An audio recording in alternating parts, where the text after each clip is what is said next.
when you are not when you are not willing, then you think of problem. Then you think of problem.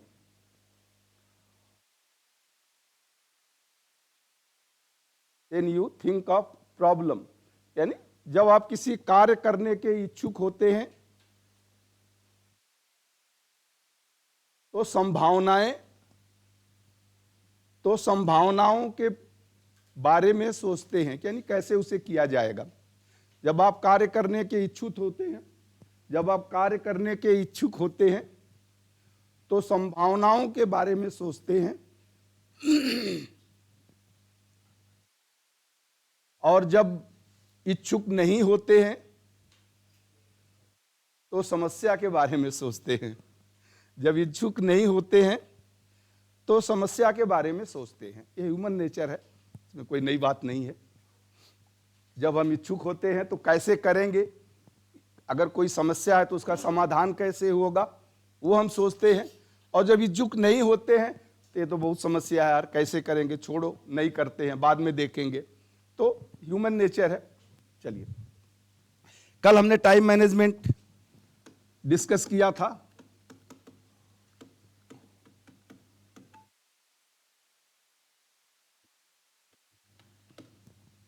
कि समय प्रबंधन क्या होता है, क्या इसकी जरूरत है, नेसेसिटीज क्या है, क्या डिफरेंट टेक्निक्स हैं। तो आज हम उसी से में आगे चलते हुए पहले शुरू करेंगे, क्योंकि समय प्रबंधन के लिए सबसे बेस्ट है आपका सेल्फ मैनेजमेंट। तो सेल्फ मैनेजमेंट क्या होता है, क्या फैक्टर्स हैं, फिर हम आगे आते हैं। तो टाइम मैनेजमेंट में सेल्फ मैनेजमेंट यानी स्वयं का प्रबंधन। आप अपना प्रबंधन कर लिए तो टाइम मैनेजमेंट तो स्वतः ही हो जाता है। सेल्फ प्रबंधन, सेल्फ मैनेजमेंट। इसमें आप एक दो पॉइंट लिख लें। तो time management is that skill, time management is that skill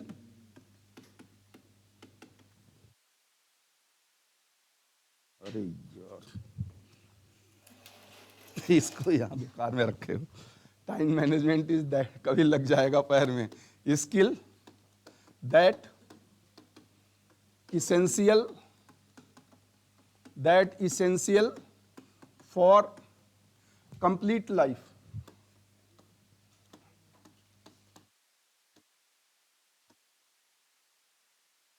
So time management is that skill,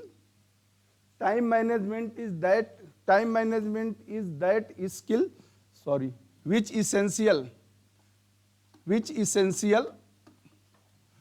essential for complete life, तो समय प्रबंधन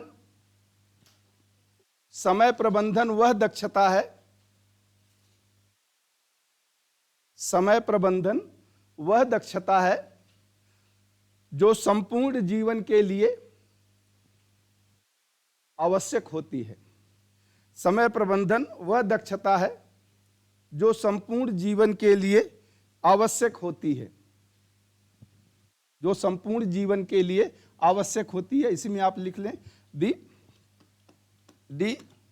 deciding of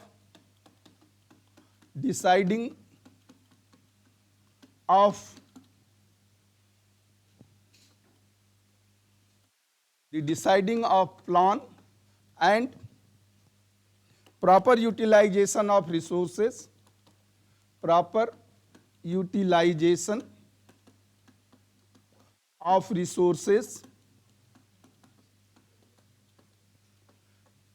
the deciding of plan and proper utilization of resources comes under the purview of comes under the purview of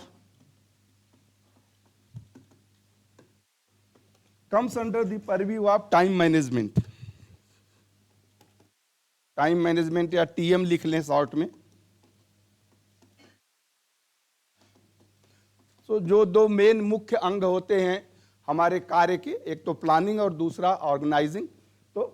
deciding of plan and proper utilization of resources comes under the purview of time management.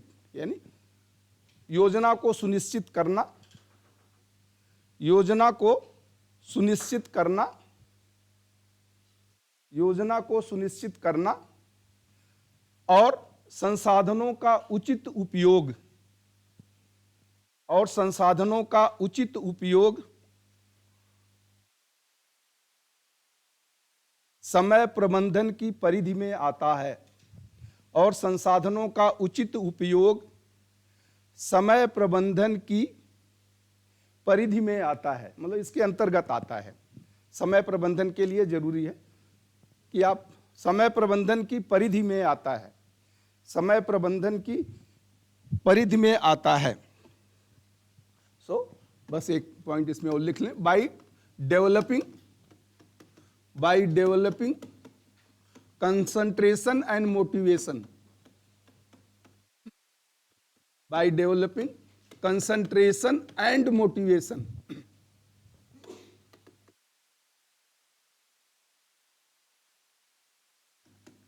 the habit of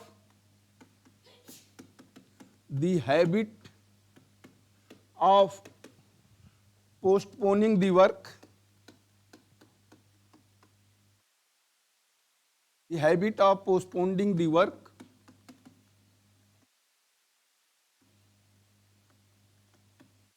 will be eliminated. The habit of postponing the work will be eliminated. By developing concentration and motivation, the habit of postponing the work will be eliminated. Will be eliminated. तो concentration का मतलब एकाग्रता होता है। एकाग्रता और प्रेरणा का विकास करके, एकाग्रता और प्रेरणा को विकसित करके, विकास नहीं, एकाग्रता और प्रेरणा को विकसित करके, एकाग्रता और प्रेरणा को विकसित करके कार्य को टालने की प्रवृत्ति, कार्य को टालने की प्रवृत्ति को दूर किया जा सकता है। कार्य को टालने की प्रवृत्ति को दूर किया जा सकता है। हमारी प्रवृत्ति होती चलो आज नहीं कल कर लेंगे, कल नहीं परसों कर लेंगे, लेकिन जब आप में आंतरिक यानी इंटरनल मोटिवेशन होगा, एकाग्रता होगी कि नहीं मुझे करना है, आई शुड डू इट, तो आप उसे अवश्य करेंगे। फिर ये टाल मटोल की जो प्रवृत्ति होती है, आगे हम डिस्कस करेंगे क्यों होती है, क्या होता है। तो ये टाल मटोल की प्रवृत्ति सबके अंदर होती है, बट उसको रिड्यूस करना चाहिए कि आप देखिए कि क्यों आप काम शुरू नहीं कर रहे हैं, या क्यों कोई काम है आप इतना डिले क्यों कर रहे हैं। तो इसलिए self management is the best time management. हम कह सकते हैं कि जो सेल्फ मैनेजमेंट है, it is the best time management and it provide opportunity to start your work immediately with positive thinking. तो ये सेल्फ मैनेजमेंट एक तरह से आप कह सकते हैं कि ये सबसे अच्छा समय का प्रबंधन है, जो आपको अपना कार्य शुरू करने का अवसर देता है कि आप सकारात्मक सोच के साथ अपना कार्य तुरंत शुरू कर दें। सेल्फ मैनेजमेंट का मतलब क्या होता है? Self control. Self management is the self control, अपने ऊपर नियंत्रित करना। Self management is self control.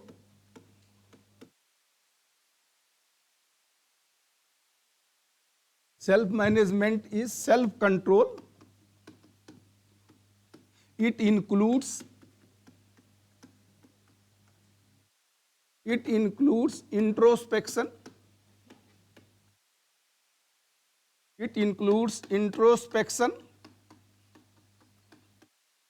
regulation,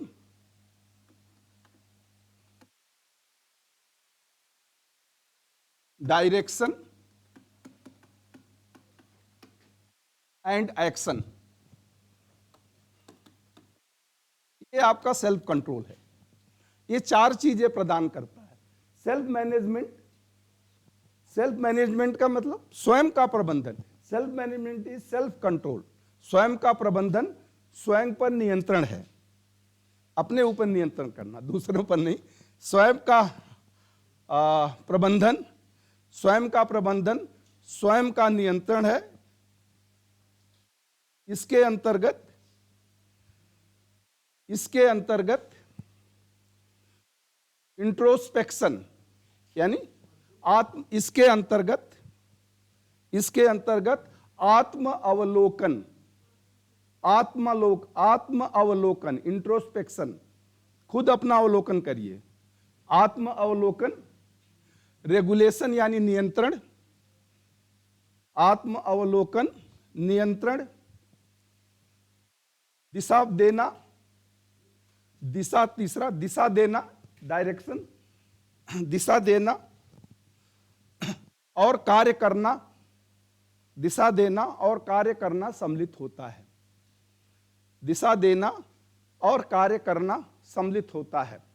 तो ये 4 मुख्य अंग हैं सेल्फ मैनेजमेंट के, स्वयं प्रबंधन के। ये 4 मुख्य अंग है कि आप अपना स्वयं का इंट्रोस्पेक्शन करिए कि मैं कोई काम क्यों नहीं कर रहा हूं, मेरे अंदर क्षमता नहीं है, योग्यता नहीं है, कमी है, बोल नहीं सकता हूं, प्रेजेंट नहीं कर सकता, क्या कमी है, क्यों नहीं मैं कर रहा हूं। जैसे मैं कहता हूं कि यार आ जाओ, आज 10 मिनट का समय देता हूं, तो मैं देखता हूं वही 2-4 लोग आते हैं और लोग नहीं आते हैं। क्यों भाई? तो ठीक है, कुछ न कुछ तो होगा, क्यों नहीं आते हैं। तो इंट्रोस्पेक्शन अपना करिए, अपने पर नियंत्रण रखिए, किस दिशा में काम करना है, क्या काम करना है, यह आप सोचिए, तो डिसाइड करिए पहले से ही। तो ये है सेल्फ मैनेजमेंट का मतलब नहीं है कि सब काम आपने सोच लिया कि मैं नियंत्रण रखूंगा, मैंने आत्मावलोकन कर लिया, मैं ये कार्य करूंगा तो ऑटोमेटिक सब काम हो जाएगा। ऐसा भी नहीं है, काम तो आपको करना पड़ेगा। You have to do the work, यानी you have to think how to start a work and what are the process to complete a work. किसी कार्य को शुरू कैसे करना है और क्या प्रक्रिया है, कैसे इसको पूरा करना है, और प्रॉपर प्लानिंग के बाद आप उसे शुरू करें और बीच बीच में उसका इवेल्युएशन, मूल्यांकन करते रहें कि whether work is progressing at the required pace और नॉट, कि जो आप काम कर रहे हैं उसकी गति ठीक है, निश्चित समय पर आप इसे पूरा कर लेंगे, अगर नहीं तो क्यों, क्या कमियां हैं, क्या मुझे गति बढ़ाना है, किसी से सलाह लेना है, किसी से हेल्प लेना, तो बीच में आपको लगता है कि हाँ कुछ मुझे जरूरत पड़ सकती है, तो आप उसको ले सकते हैं। तो जहां भी आवश्यकता पड़े आप उसको ले सकते हैं। तो सेल्फ मैनेजमेंट के कुछ मेन पॉइंट्स जो होते हैं वो हम डिस्कस कर सकते हैं। तो self management, main point of self management,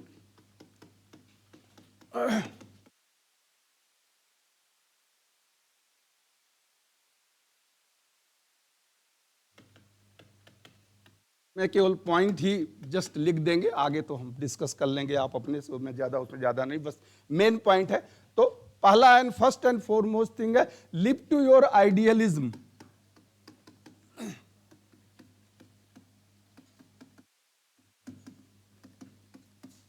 अगर आपका कोई आदर्श नहीं है तो आज ही बना लो। एक आदर्श आपका होना चाहिए कि मुझे ये करना है, मुझे ऐसे बोलना है, मुझे ईमानदारी से रहना है, नैतिकता मेरी क्या है। तो अपना आइडियलिज्म बनाइए और उसे फॉलो करने के, यानी स्वयं के आदर्श का पालन करना। अपना आदर्श बनाइए आप, स्वयं के आदर्श का पालन करना, स्वयं के आदर्श का पालन करना। दूसरा पॉइंट,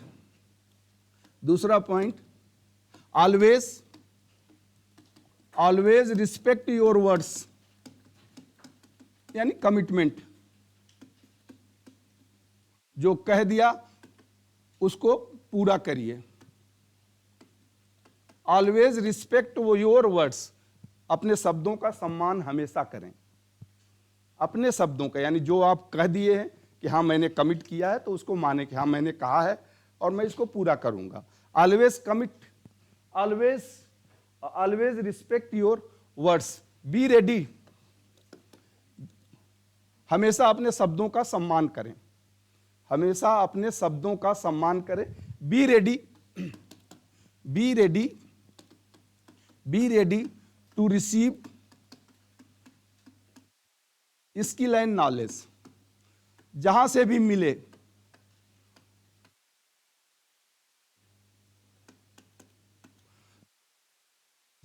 मिले ज्ञान और दक्षता प्राप्त करने के लिए तैयार रहें।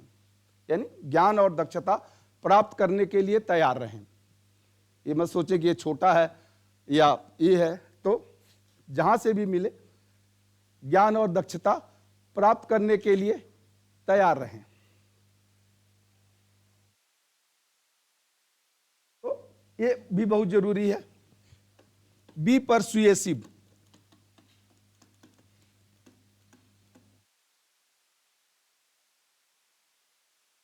Not proudful. घमंड करें, प्राउड न रखें। बी परसुएसिव, परसुएसिव का मतलब होला सहमति होना, मान जाना। आपने कुछ कहा, दूसरा उससे असहमत है, वो कहता नहीं ये ऐसे नहीं ऐसे होगा, तो उसको आप मान जाए, तो उसे कहते हैं बी परसुएसिव। यानी सहमति व्यक्त करिए, घमंड नहीं, सहमति व्यक्त करिए अपनी। मैंने अग्रेसिव और असर्टिव भी बताया था कि अपने तथ्यों को आप रखिए, लेकिन दूसरा लॉजिक देता है कि नहीं इसमें ये गलतियां हैं और आपको लगता है कि हाँ ये गलत है, तो फिर उसको मान जाइए। उस पर आप अडामेंट मत रहिए कि नहीं जो मैंने कह दिया वही सही है, तो वो फिर अग्रेसिव नेचर हो जाता है। वो अग्रेसिव हो जाता है कि यह जानते हुए कि यह गलत है आप मान नहीं रहे हैं, तो वो फिर गलत है। आपने कहा ठीक है, लेकिन दूसरे ने जब लॉजिक दिया कि नहीं ये गलत है, ऐसे नहीं ऐसे होना चाहिए, तो ठीक है, उस पर आप सहमत, ठीक है जो आप कह रहे हैं वो सही है, आई विल अमेंड अकॉर्डिंगली, मैं वैसे परिवर्तन कर लूंगा या मैं अपने को बदलूंगा।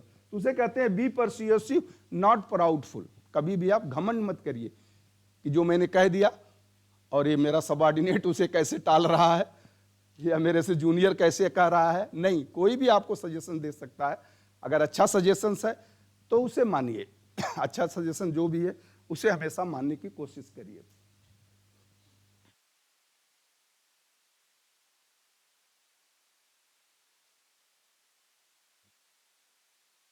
Action eliminate anxiety. ये एक प्रोवर्ब, ये कहावत है, बट बहुत अच्छी कहावत है। Action eliminate anxiety, action eliminate anxiety, यानी एक्शन इलिमिनेट यानी कार्य शुरू करिए व्याकुलता समाप्त हो जाएगी। कार्य शुरू करिए व्याकुलता समाप्त हो जाएगी। सोचते मत रहिए अरे शुरू करूंगा यार ये आ जाएगा, ये बाधा आएगी, वो बाधा आएगी। मन में एक व्याकुलता रहती है कि कैसे पूरा होगा, तो आप शुरू तो करिए, कार्य शुरू करिए, व्याकुलता समाप्त हो जाएगी। कार्य शुरू करिए, व्याकुलता समाप्त हो जाएगी। इंश्योर इफेक्टिव, अगला पॉइंट 3, 4, 5 है। इंश्योर, छठवां है, इंश्योर इफेक्टिव कम्युनिकेशन। ये तो हमने बहुत इस पर डिस्कस किया है, ज्यादा बताने की जरूरत नहीं है। तो आपका संप्रेषण प्रभावी हो। संप्रेषण यानी प्रभावी संप्रेषण सुनिश्चित करना, प्रभावी संप्रेषण सुनिश्चित करना। कम शब्दों में ज्यादा से ज्यादा आप दे सके तो बहुत अच्छा है। इसे कहते हैं प्रभावी संप्रेषण। प्रभावी संप्रेषण सुनिश्चित करना, प्रभावी संप्रेषण, रिटेन द रिटेन इंटरेस्ट, काम में रुचि बनाए रखना। रुचि की कमी होती है तो काम में रुचि बनाए रखना, इंटरेस्ट, रिटेन द इंटरेस्ट। शुरू तो होता है लेकिन इंटरेस्ट भी हमारा एक पानी के बुलबुले जैसा है, जितना जल्दी शुरू होता है उतना जल्दी वो खत्म भी हो जाता है। तो वो ध्यान रखें कि उसे रिटेन करें।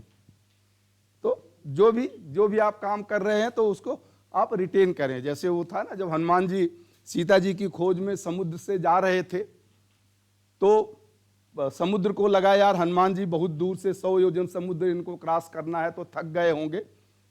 तो उस समय मैनाक पर्वत, एक कहावत है कि मैनाक पर्वत समुद्र के अंदर है, तो समुद्र ने मैनाक से कहा कि यार तुम उठ जाओ जिससे कि हनुमान जी विश्राम कर लें, हनुमान जी थोड़ा विश्राम कर लें हैं, और फिर उसके बाद तो उनको जाना है लंका, चले जाएंगे। तो हनुमान जी जब उसके पास आए तो मैनाक ने कहा कि भाई मुझे जलनिधि ने भेजा है, कुछ समय के लिए आप विश्राम कर लें। सो राम दूध जलनिधि बिचारी कह मैनाक हो श्रम हारी। तो उन्होंने क्या कहा हनुमान जी ने, हनुमान ते ही परस पुन कीन प्रणाम, राम काज कीने बिना मोहि कहां विश्राम। तो जो काम आपने शुरू कर दिया है वो जब तक पूरा ना हो जाए तब तक विश्राम मत करिए। मतलब सोइए मत, ऐसा नहीं है कि आपका साल भर चलेगा तो आप सोएंगे नहीं, ऐसा नहीं है, बट एक तन्मयता आपकी बनी रहे। तो वो होता है, उसको कहते हैं रिटेन द इंटरेस्ट, कि इंटरेस्ट को आप बनाए रखें। इंटरेस्ट को आप बनाए रखें। चले अगला है, do not expect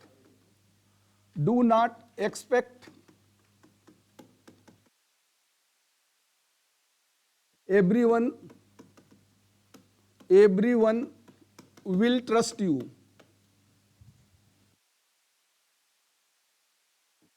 Do not expect everyone will trust you। यह आशा मत करिए कि सभी लोग, यह आशा नहीं करना, यह आशा मत करिए कि सभी लोग आप पे विश्वास करेंगे। यह आशा मत करिए कि सभी लोग आप पे विश्वास करेंगे। मोटिवेशन, ये तो अरे सॉरी, मैनेजमेंट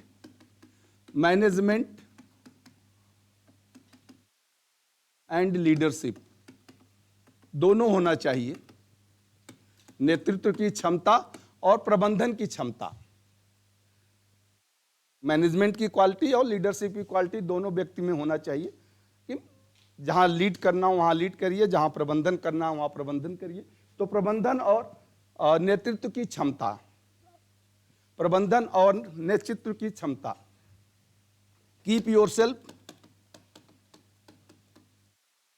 योरसेल्फ हेल्दी, अपने को स्वस्थ रखिए, ये भी जरूरी है। जब आप स्वस्थ नहीं रहेंगे तो क्या काम करेंगे। तो स्वस्थ के लिए योगा, एक्सरसाइज और कुछ भी देखिए। अगर कोई बीमारी है तो prevention is better than cure, बीमारी हो उससे पहले उसको आप और दूर करने। और यंग लोगों में तो वही होता है, रात भर जगेंगे दिन में सोएंगे, तो बीमारी का वो कारण है। तो सुबह कहते हैं ना, एक हमारे कि ब्रह्म मुहूर्त में उठना चाहिए, यानी सूरज निकलने से पहले आप उठ जाएं। एक वो पिक्चर थी ना, कोई बहुत बड़ा मतलब बहुत इंडस्ट्रियलिस्ट का बेटा था, तो एक दिन वो उठ गया और सूरज को निकलते हुए देखा तो उसको बड़ा आश्चर्य हुआ, अरे सूरज ऐसा होता है, ऐसा निकलता है। मतलब पूरा चिल्लाने लगा, लोग इधर उधर से देखने लगे कि क्या हो गया भाई। मतलब 22 साल की उसकी उम्र हो गई, उसने कभी सूरज निकलते हुए ही नहीं देखा था।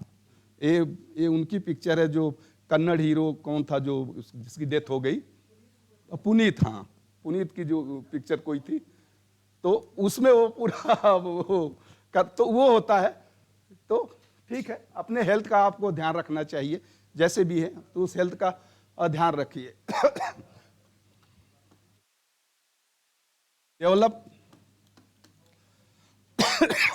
Develop excellent working culture.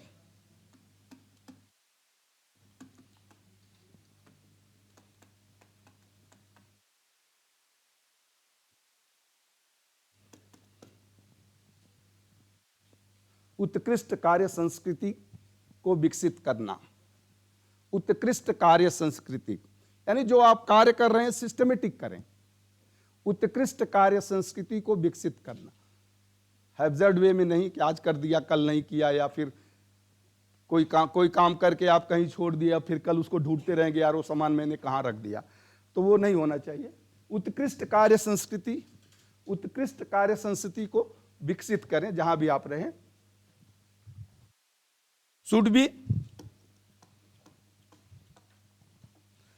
Should be chooser. कल हमने डिस्कस किया था ना चूजर और लूजर, तो वो है शुड बी, अपने को आप चूजर, चुनने वाला बनिए, हारने वाला नहीं। शुड बी चूजर, चुनने वाला, चुनने वाला यानी आपका अपना व्यक्तित्व है ये। चुनने का मतलब कुछ रखा नहीं जिसमें से आपको चुनना है, आपके अंदर व्यक्तित्व से ही चुनना है। Should be chooser, should be chooser यानी चुनने वाला बनिए, should be chooser. People management, last point, people management. People management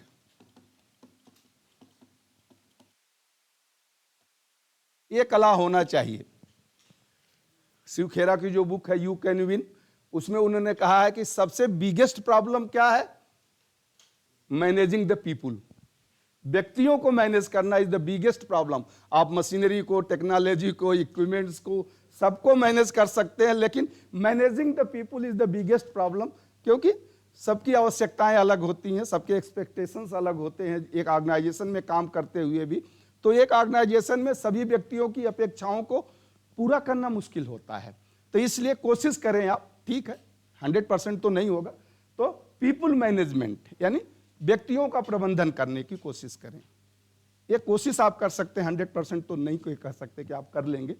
तो व्यक्तियों का प्रबंधन करने की कोशिश करें, व्यक्तियों का प्रबंधन करने की कोशिश करें। कितना हो गया ये? 12, 13 हो गया, 12 होना चाहिए यार, एक कहीं ज्यादा हो गया। खैर कोई नहीं, इसे हम हाँ कोई बात नहीं, इसे कहते हैं 12 rule of self management.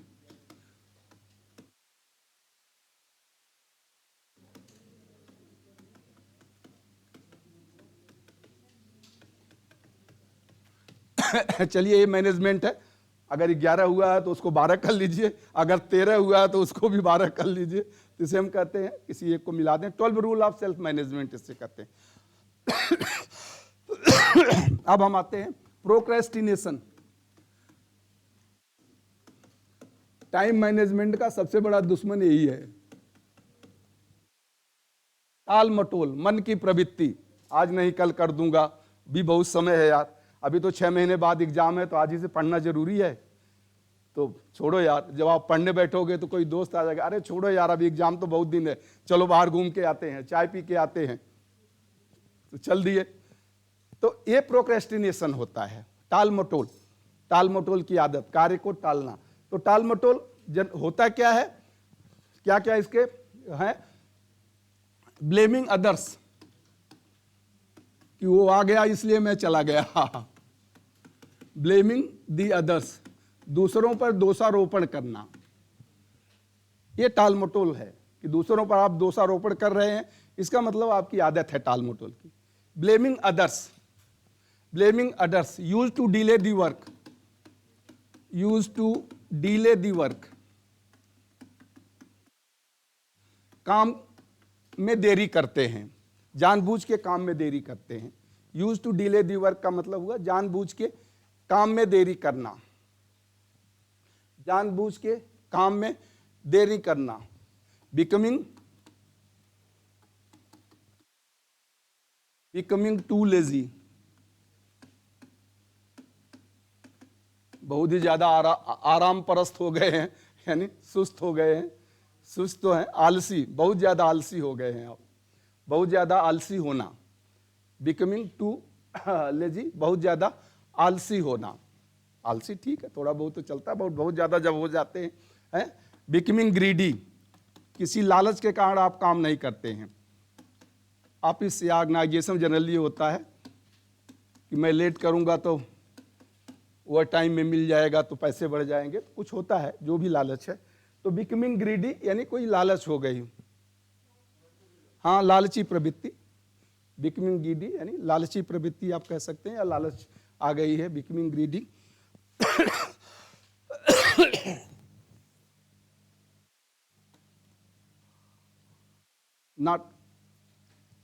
not concentrating on work,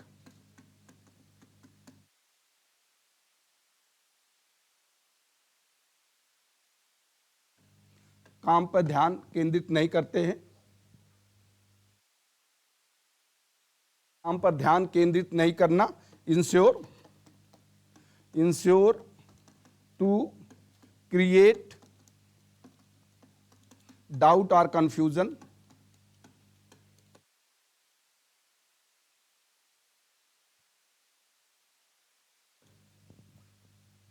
यानी जानबूझकर संदेह या दुविधा उत्पन्न करते हैं। हाँ, इंश्योर टू क्रिएट डाउट और कंफ्यूजन, जानबूझकर संदेह या दुविधा उत्पन्न करते हैं। कोई आप काम कर रहे हो, कोई या आप कोई ट्रेनर पे ही कुछ कर रहे हैं तो कोई आएगा, अरे यार इसमें तुमने लगा दिया, ये तो निगेटिव था, इसमें तो अर्थिंग नहीं है, तो जल जाएगा। तो एक डाउट हो गया, अरे यार है सचमुच, कहीं गड़बड़ न हो जाए, कुछ गड़बड़ न हो जाए।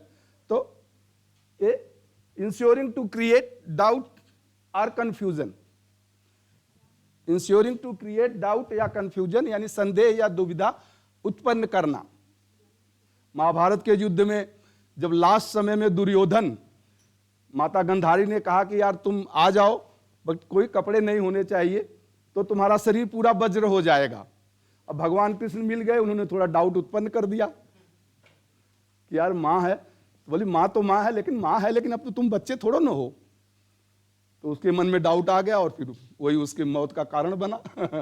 तो कोई भी आपके मन में डाउट क्रिएट कर सकता है। अब जो डाउट क्रिएट करता है उसके अंदर ये होता है, उसे खुद नहीं करना होता है। अब ये हम भगवान को तो नहीं कहेंगे, लेकिन चलिए वो तो एक एग्जाम्पल है। तो इसी में आगे लिख लीजिए, अवॉइडिंग वर्क, काम करने से बचना। अवॉइडिंग वर्क, काम करने से बचना, कि काम मुझे न करना पड़े, उससे बचते हैं। Assigning work to other, assigning work to other, दूसरे को काम दे देना। दूसरे को काम दे देना कि यार तुम कर दो, मैं थोड़ा बिजी हूं। असाइनिंग वर्क टू अदर, दूसरे को काम दे देना। नॉट कंप्लीटिंग इन टाइम,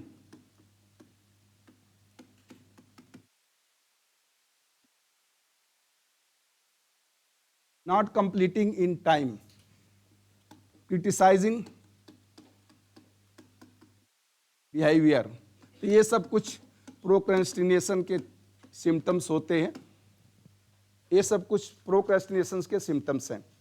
तो नॉट कंप्लीटिंग इन टाइम यानी समय पर काम पूरा नहीं करना, समय पर कार्य पूरा नहीं करना, डेडलाइन का ध्यान नहीं रखते हैं। क्रिटिसाइजिंग बिहेवियर यानी उनका नेचर ही हो जाता है कि आलोचनात्मक व्यवहार, आलोचनात्मक व्यवहार।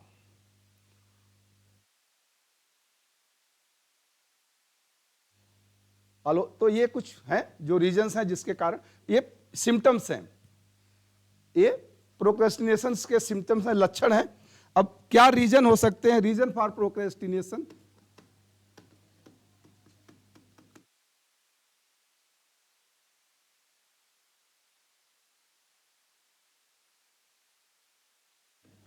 रीजन क्या हो सकता है?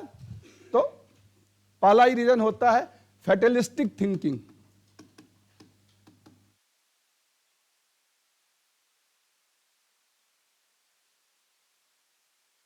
फैटलिस्टिक थिंकिंग यानी शेख चिल्ली बनने की कोशिश करते हैं।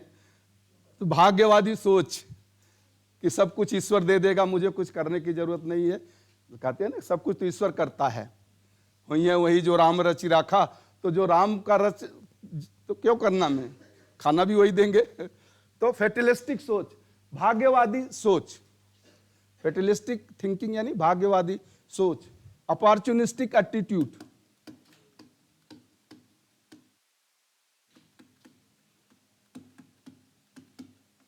अवसरवादी, अवसरवादी दृष्टिकोण।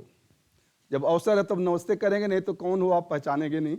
तो अवसरवादी दृष्टिकोण, अवसरवादी दृष्टिकोण होता है, आप खुद पहचान लेंगे कि कौन है, कैसा है। समाज में बहुत से लोग हैं। तो अवसरवादी दृष्टिकोण,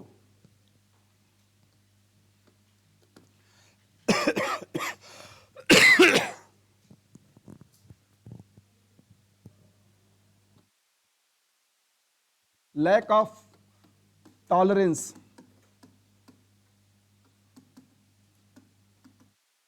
सहन शक्ति की कमी, तुरंत उबल जाएंगे, तुरंत गुस्सा हो जाएंगे, तो सहन शक्ति की कमी जिसमें होती है, इसी कारण वो भी काम से दूर भागता है। सहन शक्ति की कमी, lack of tolerance, desire of perfection,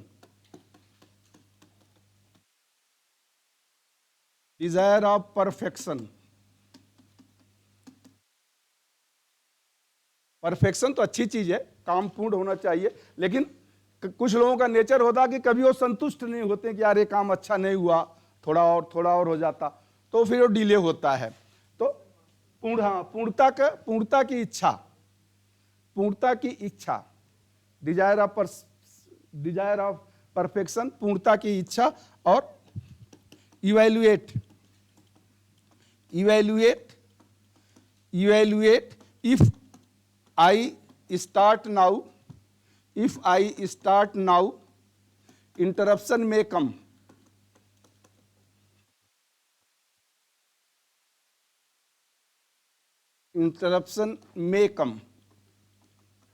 इसलिए वो काम करता ही नहीं है, जो चूजर में हमने बताया था। इवैल्यूएट इफ आई, ये आई है, if I start now interruption may come, if I start now interruption may come, यानी यदि मैं कार्य शुरू करूंगा तो व्यवधान आ सकता है, यदि मैं कार्य शुरू करूंगा तो व्यवधान आ सकता है। इस प्रकार का मूल्यांकन करता है, यदि मैं कार्य शुरू करूंगा तो व्यवधान आ सकता है, इस प्रकार का मूल्यांकन शुरू करता है।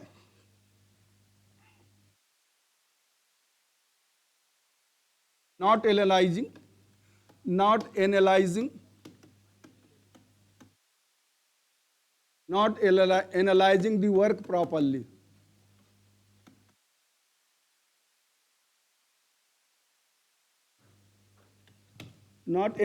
the work properly, यानी कार्य की विवेचना अच्छी तरह नहीं करता है कि कब शुरू करना है, कैसे होगा, शुरू करके कोई डिफिकल्टी आई तो वहीं छोड़ देगा। तो not analysing the work properly, यानी कार्य की विवेचना अच्छी तरह नहीं करता है, कार्य की विवेचना अच्छी तरह नहीं करता है। शॉर्टेज ऑफ रिसोर्सेज, चलिए ये तो खैर व्यक्ति की कमी नहीं कहा जा सकता, यानी संसाधनों की कमी, संसाधन कमी है इसलिए वो काम नहीं कर रहा है, तो ये व्यक्ति की नहीं है। बट कार्य डिले होने का कारण तो ये भी होता है कि संसाधनों में कमी, हैविंग डाउट्स, संदेह बना रहता है, हैविंग डाउट्स यानी व्यक्ति के अंदर संदेह बना रहता है कि मैं काम करूं तो कैसे करूं, कहां से शुरू करूं, यानी नॉलेज नहीं है, कॉम्पिटेंसी नहीं है, कैलिबर नहीं है, करेज नहीं है। तो जब इसकी कमी होती है तब आपको डाउट आता है, जब दक्षता नहीं होगी, योग्यता नहीं होगी, क्षमता नहीं होगी, तब आपके अंदर डाउट्स आते हैं, हैविंग डाउट्स। एंजाइटी, व्याकुलता या अधीरता, मन व्याकुल होता है, व्यक्ति का कार्य करते समय मन व्याकुल हो या अधीरता है, एंजाइटी हो, व्याकुलता।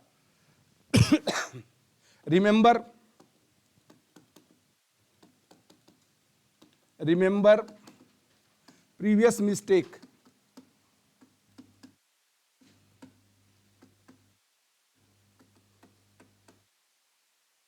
पिछली गलती को याद करता है कि ये गलत हो गया तो इसलिए करो ही मत इसको, पिछली गलती को याद करता है। Remember previous mistake, remember previous mistake, पिछली गलती को याद करता है। निगेटिव थॉट्स, नकारात्मक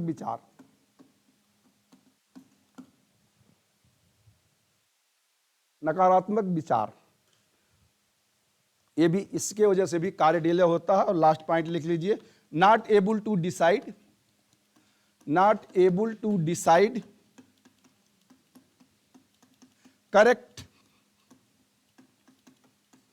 correct sequence correct sequence of work, not able to decide correct sequence of work, not able to decide correct sequence of work, कार्य के उचित क्रम को, कार्य के उचित क्रम का निर्धारण करने में असमर्थता, कार्य के उचित क्रम का निर्धारण करने में असमर्थता, कार्य के उचित क्रम का निर्धारण करने में असमर्थता, असमर्थ है। तो ये कुछ कारण है, बहुत और भी हो सकते हैं, बट आपको लगता है कि आपके अंदर अगर इसमें कोई है तो क्यों है, उसको आप दूर करने की कोशिश करिए। अब हम आते हैं how to get rid of procrastination.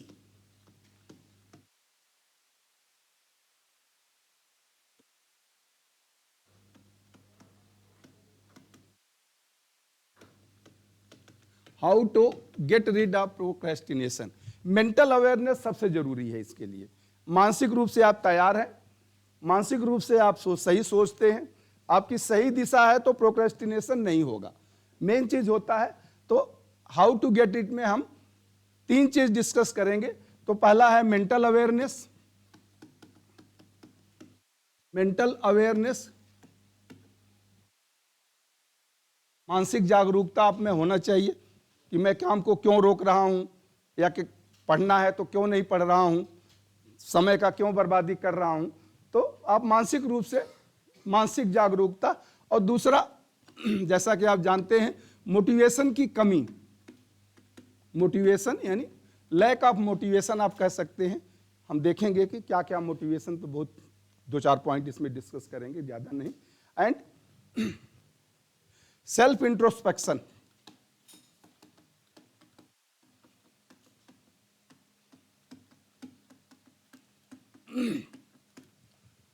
स्वयं का आत्म अवलोकन, आत्मलोकन। हाँ, तो ये 3 चीज मेंटल अवेयरनेस आप में होना चाहिए प्रोक्रेस्टिनेशन दूर करने के लिए।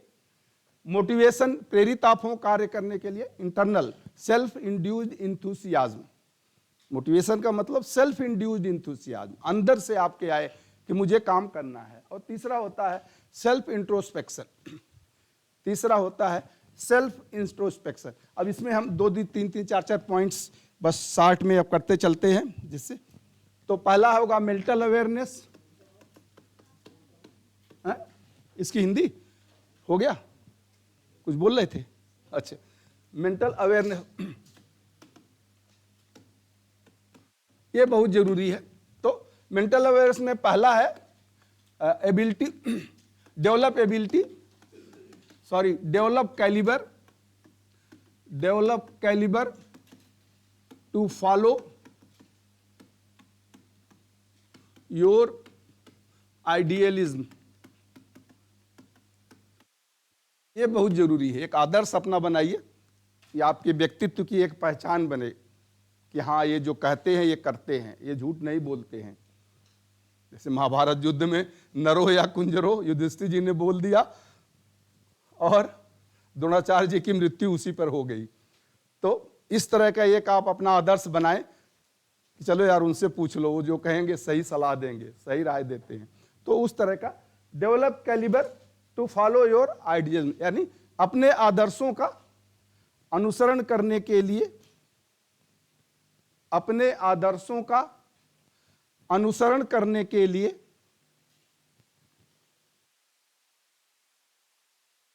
अपने आदर्शों का अनुसरण करने के लिए उचित आत्मिक बुद्धि, यानी अंतर की बुद्धि जिसे कहते हैं कैलिबर, उचित आत्मिक बुद्धि का विकास, उचित आत्मिक बुद्धि का विकास,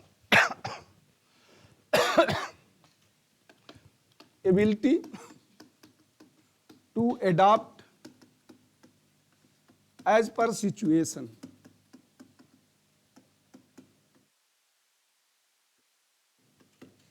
ability to adopt as per situation, परिस्थितियों के अनुसार स्वयं को ढालने की योग्यता, परिस्थितियों के अनुसार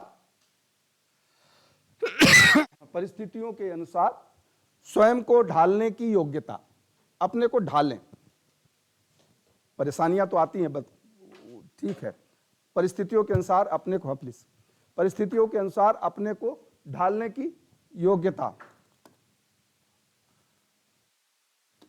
B clear about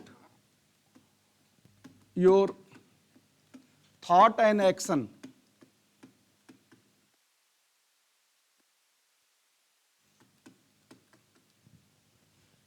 Be clear about your thought and action. Be clear about your thought and action.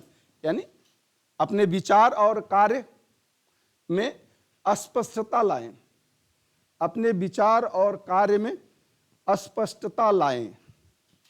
अपने विचार और कार्य में स्पष्टता लाएं। चौथा, बी प्रोटेक्टिव, यानी दूसरों का प्रोटेक्ट करना, दूसरों को बचाना। प्रोटेक्ट का शुद्ध हिंदी क्या होगा? हाँ, सुरक्षित करना, दूसरों को सुरक्षित करना। यानी किसी को आप क्रिटिसाइज मत करें, अगर कुछ कोई आपसे हेल्प चाह रहा है तो उसको दें। दूसरों को सुरक्षित करना, बी प्रोटेक्टिव, दूसरों को सुरक्षित करना। always work for a completion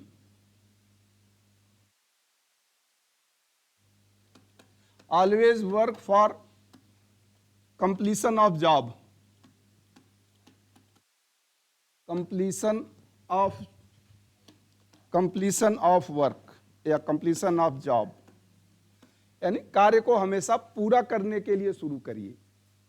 always work for completion of job, कार्य को हमेशा पूरा करने के लिए शुरू करिए। कार्य को हमेशा पूरा करने के लिए शुरू करिए। मिटा दें, चलिए आगे आप लिख लें। Reasonable approach, reasonable approach to remove bad habits।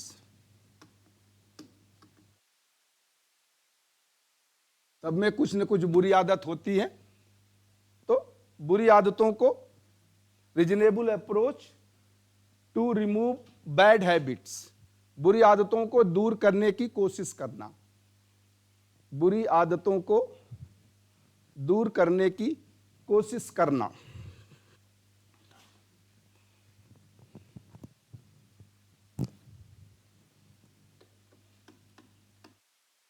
Capability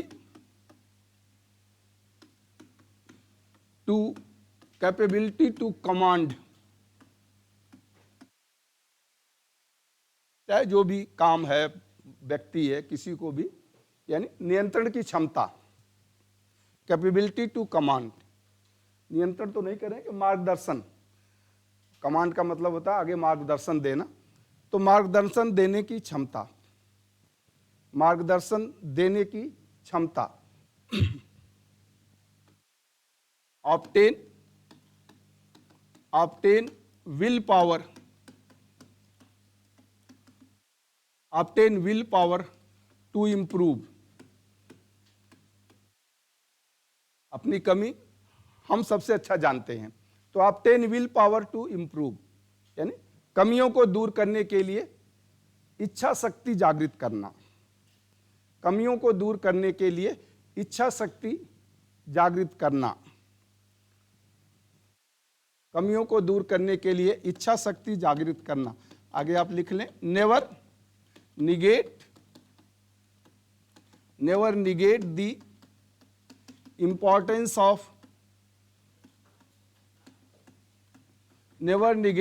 importance of housekeeping. Housekeeping अभी खत्म हुआ है पिछले चैप्टर में। हाउसकीपिंग यानी सुव्यवस्था। तो never negate the importance of house keeping, यानी सुव्यवस्था के महत्व से, सुव्यवस्था के महत्व से कभी समझौता नहीं करना। सुव्यवस्था के महत्व से कभी समझौता नहीं करना, यानी व्यवस्थित आपका कार्य हो, व्यवस्थित आपके विचार हो, व्यवस्थित आपकी शैली हो, वो सब उसमें आता है हाउस कीपिंग में। सुव्यवस्था के कार्य से कभी समझौता नहीं करना। Take support and give support, take support and give support as per requirement, as per requirement.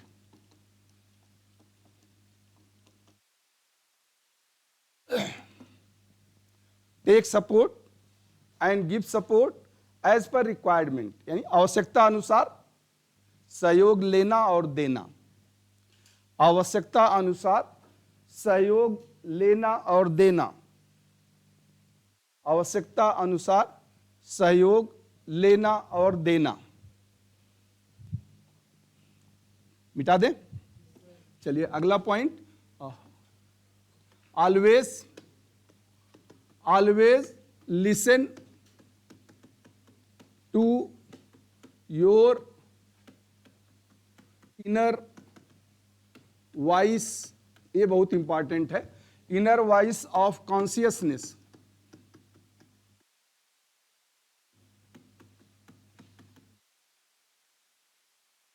चेतन मन की आवाज को हमेशा सुने। Always listen to your inner voice of consciousness. Conscious यानी चेतन मन जो आपका कहता है, जिसे आप सुन सकते हैं। एक अनकॉन्शियस होता है, एक सब कॉन्शियस होता है, डिस्कस किए थे हम। तो अपने चेतन मन की आवाज को अवश्य सुने।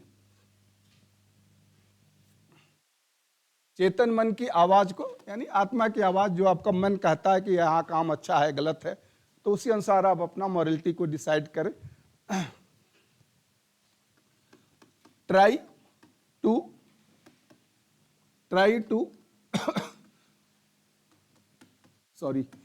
To build the subordinate.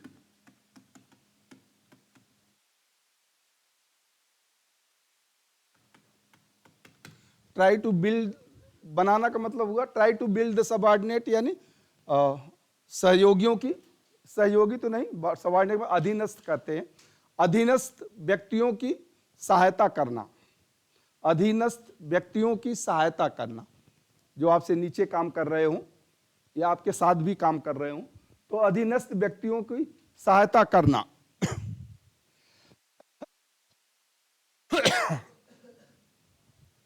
Put never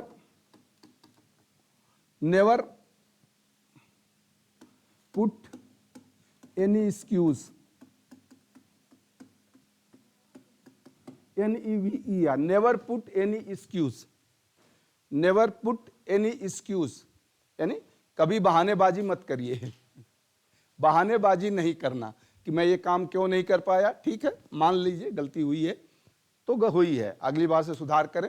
but मेरे वजह से नहीं हुई, उसके वजह से हुई, ऐसा हो गया, वैसा हो गया, तो बहानेबाजी नहीं। नेवर पुट ए एक्सक्यूज।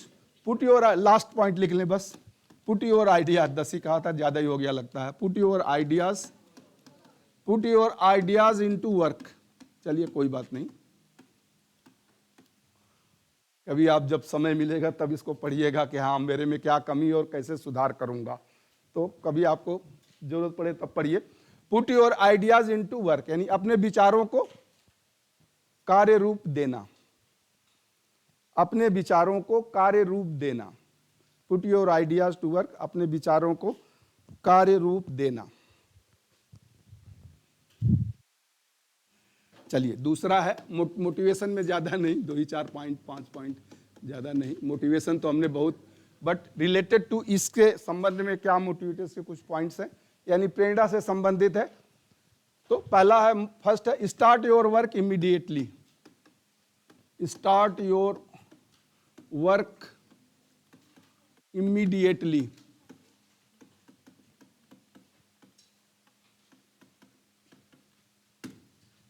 कार्य को तुरंत शुरू करना या जल्दी शुरू करना। Start your work immediately, start your work immediately, यानी प्लानिंग बनाते ही मत रहिए, ऑर्गेनाइज ही मत करते रहिए, बट काम को शुरू करिए। Start your work immediately, start your work immediately. Attain the idealism, ये बार बार आएगा इसमें तो टाइम। अटेन द आइडियलिज्म,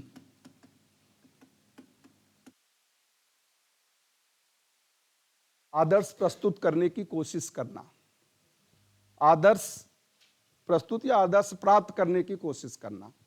आदर्श प्राप्त, अटेन यानी प्राप्त करना, आदर्श प्राप्त करने की कोशिश करना, आदर्श प्राप्त करने की कोशिश करना। Failure,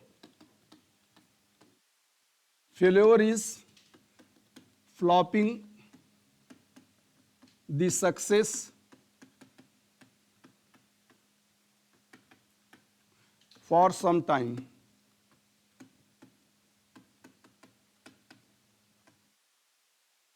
Failure is flopping the success for some time.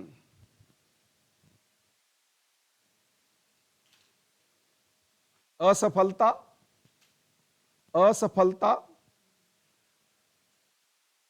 असफलता, सफलता को कुछ समय के लिए दूर रखती है। असफलता सफलता को कुछ समय के लिए दूर रखती है। असफलता सफलता को कुछ समय के लिए दूर रखती है। चौथा पॉइंट बहुत इंपॉर्टेंट है। Every action is autograph, sorry, is portrait, PORTRAIT, is portrait of your personality, is portrait of your personality. Every action is portrait of your personality.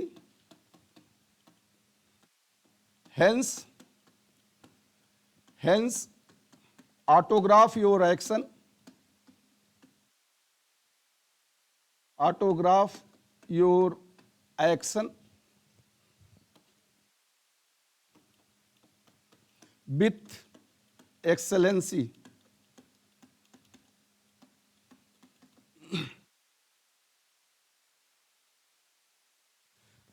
ये शिव खेरा के बुक का है, ये पूरा शिव खेरा के ही बुक का है जो मैं अभी आपको बता रहा हूं, उसी बुक का है। यू कैन विन, बहुत अच्छी बुक है।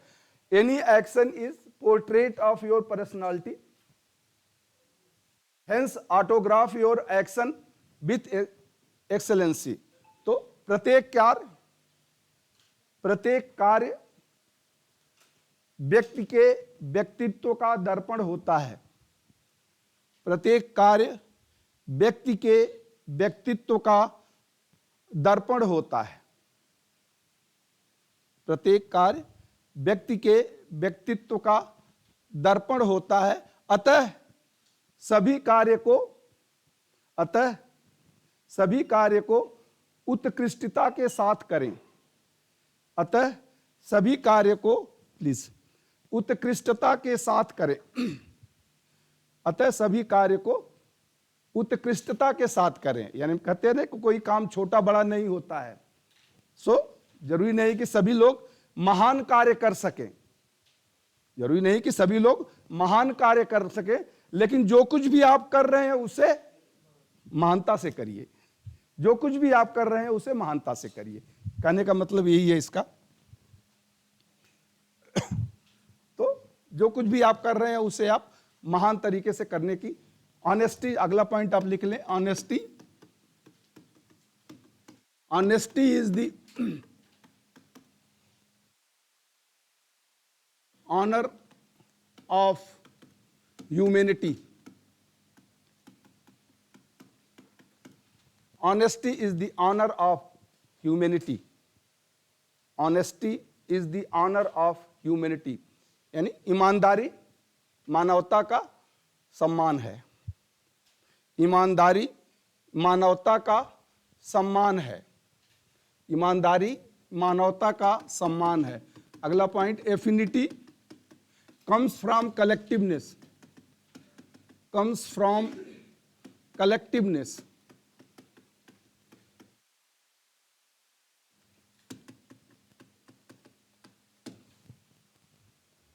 यानी साथ, कलेक्टिवनेस मतलब एक साथ, अफिनिटी यानी प्यार, अपनत्व। तो एक साथ रहने या एक साथ कार्य करने से अपनत्व बढ़ता है, एक साथ कार्य करने से अपनत्व बढ़ता है, एक साथ कार्य करने से अपनत्व बढ़ता है। अगला पॉइंट आप लिख लें, success is the reward of, success is the reward of self confidence.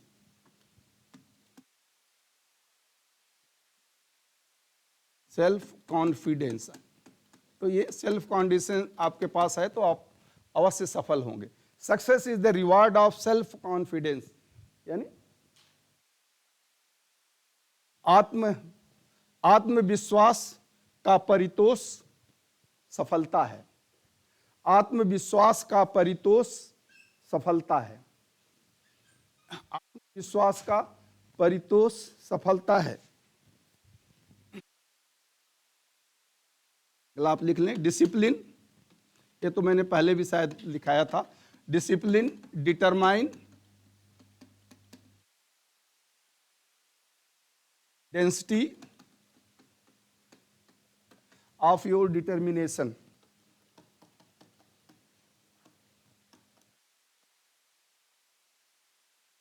यानी अनुशासन व्यक्ति में होना चाहिए, कहने का मतलब ये है। Discipline determine the density of, discipline determine density of your determination. यानी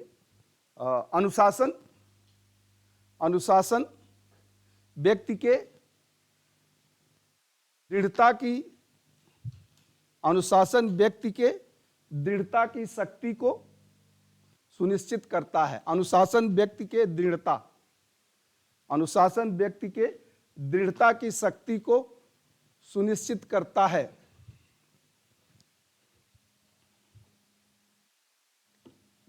अगला पॉइंट आप लिख लें, इफेक्टिव इफिशियंसी एंड सर्किल,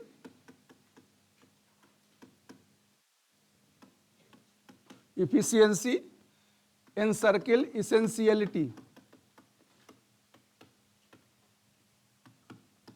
बस एक दो पॉइंट और, ज्यादा नहीं है तो बहुत उसमें है, आप बुक में आप देख लें, मिल जाएगा आपको सब। तो इफिशियंसी एंड सर्किल इसेंशियलिटी, आवश्यकताओं की पूर्ति कैसे होगी? जब आप काम करेंगे। काम आप कैसे करेंगे? जब आप में दक्षता होगी। तो इफिशियंसी यानी दक्षता, दक्षता से आवश्यकताओं की पूर्ति होती है। दक्षता से आवश्यकताओं की पूर्ति होती है। दक्षता से आवश्यकताओं की पूर्ति होती है। अगला पॉइंट,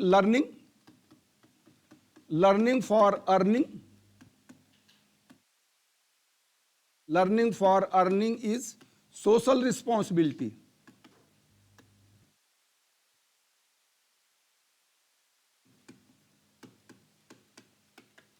आपको अपना घर चलाना है, परिवार चलाना, अपनी आवश्यकताएं पूर्ति करना है, तो उसके लिए कुछ धन अर्जित करना होगा, तो उसके लिए सीखना होगा।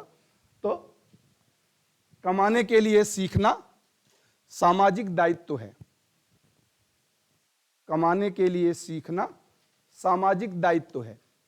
कमाने के लिए सीखना सामाजिक दायित्व है। कमाने के लिए सीखना सामाजिक दायित्व है। अर्जेंसी, बस चलिए लास्ट करते हैं, 5 से ज़्यादा ही हो गया। तो अर्जेंसी एनकरेज, कोई बात नहीं, अर्जेंसी इनकरेज दी यूटिलिटी।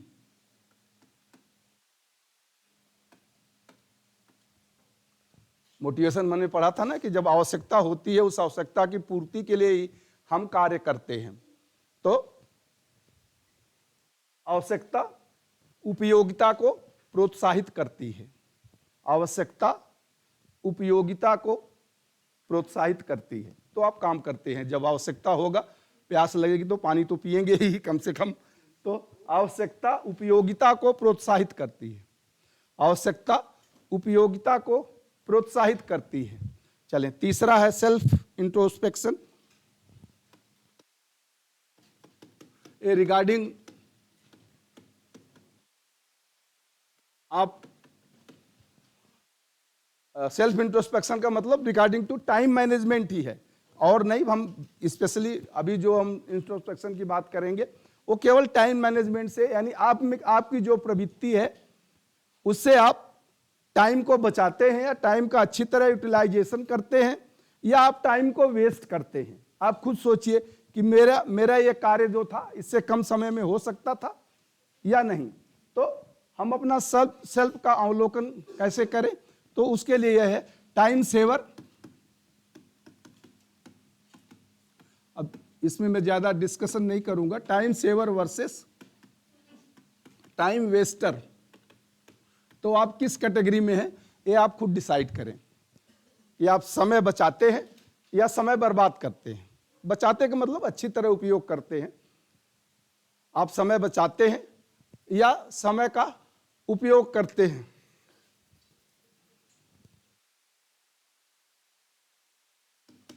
ओवरलोडेड, बहुत ज्यादा काम आपके पास है, या अंडरलोडेड। ये अक्सर ऑफिसों में होता है, जो काम करने वाला है उसके टेबल पर फाइलें पड़ी रहती हैं और जो काम नहीं करता है वो उसका टेबल बिल्कुल क्लीन होता है। तो ज्यादा कार्य का भार है या बिल्कुल भार नहीं है या कम भार है, ज्यादा कार्य का भार है या बिल्कुल भार नहीं है।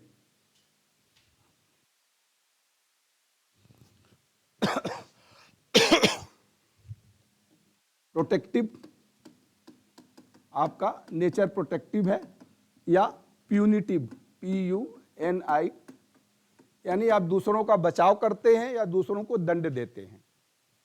ये भी टाइम मैनेजमेंट में आता है। दूसरों का बचाव करना यानी जो अपने साथ काम कर रहे हैं, बचाव करना यानी प्रोटेक्टिव और प्यूनिटिव। Protective and punitive. और आजकल प्रोटेक्टिव यानी बचाव करना, प्यूनिटिव यानी दंड देना। प्यूनिटिव एक्शन यानी दंड देना, दंड की प्रक्रिया आप शुरू करते हैं किसी के प्रति। तो हार्ड वर्किंग, ये तो आजकल बहुत चल रहा है, प्रचलित है। Hard working versus hardly working.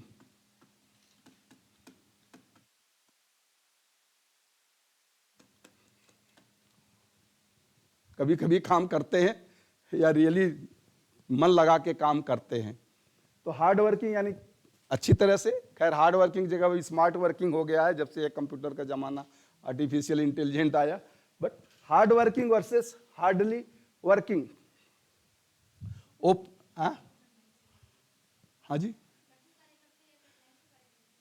Hardly का मतलब कठिनाई नहीं हुआ। हार्डली मतलब कि कभी कभी, हाँ, मुश्किल से कोई काम आप करते हैं, कठिनाई नहीं, मुश्किल से आप काम करते हैं। मतलब कठिन कार्य करते हैं, मतलब कठिन कार्य नहीं, इसको आप कहते हैं मेहनत।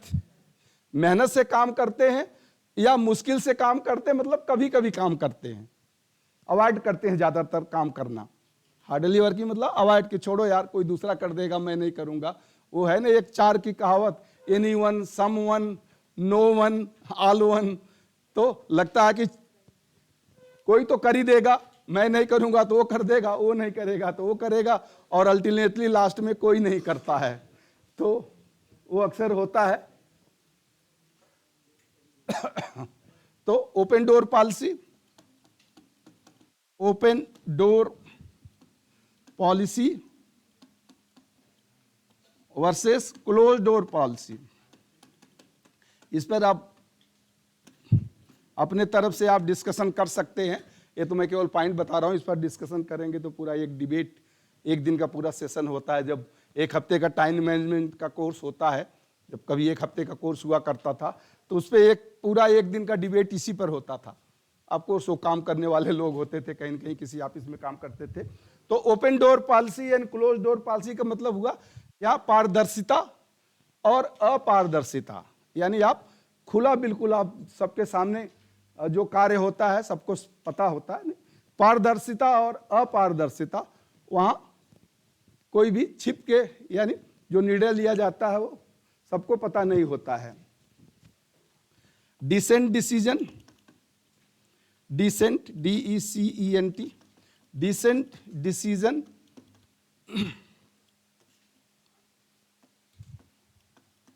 Decent decision versus delayed decision, DELAYED, delayed decision. Decent decision versus delayed decision, decent decision versus delayed decision. ठीक, तो अच्छा निर्णय लेते हैं या निर्णय में देरी करते हैं। ये भी टाइम मैनेजमेंट का है कि अक्सर आप देखते हैं निर्णय लटका रहता है।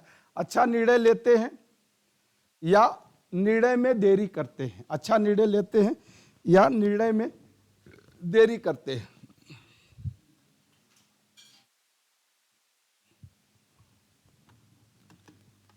अगला पॉइंट आप लिख लें, activity addicted, activity addicted versus achievement addicted.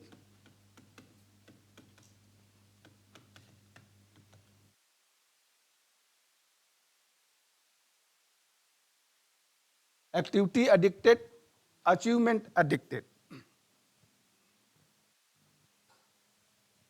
यानी प्रक्रिया पर ज्यादा ध्यान देते हैं या परिणाम पर ज्यादा ध्यान देते हैं। प्रक्रिया पर ज्यादा ध्यान देते हैं या परिणाम पर ज्यादा ध्यान देते हैं। परिणाम के लिए प्रक्रिया जरूरी है, बट उनका फोकस परिणाम पर होता है।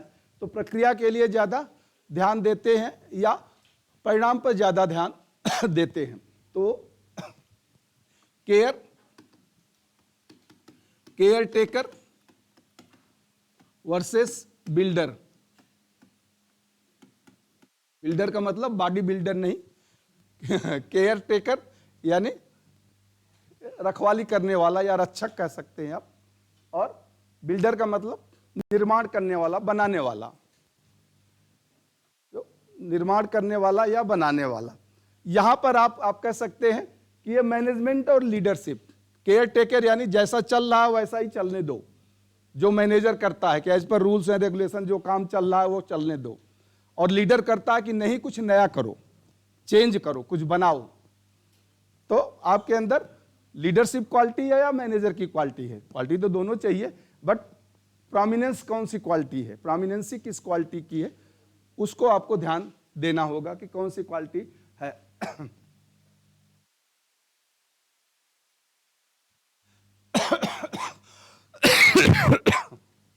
Fire fighting versus fire preventing.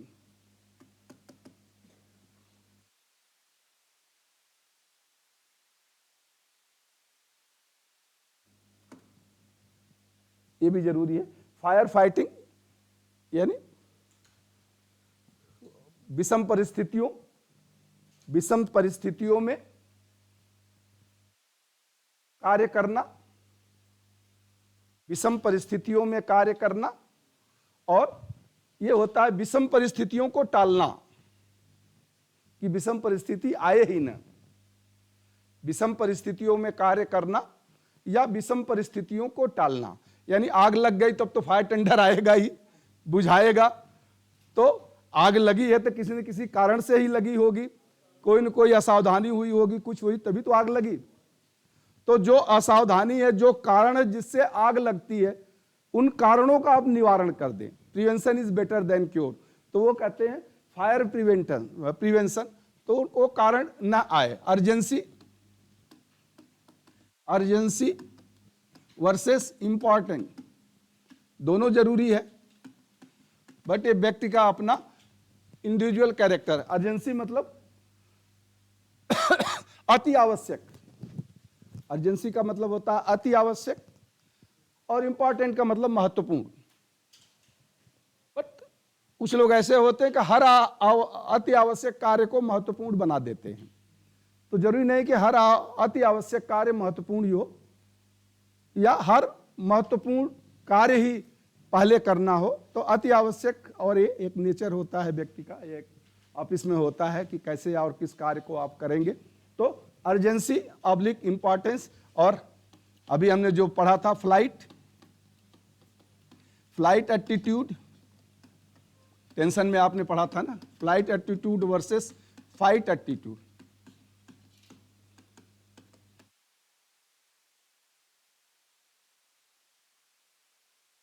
Flight attitude versus fight यानी संघर्ष करने का दृष्टिकोण या संघर्ष करने की आदत जिसमें है कि वो संघर्ष करेगा, काम करेगा, मेहनत करेगा।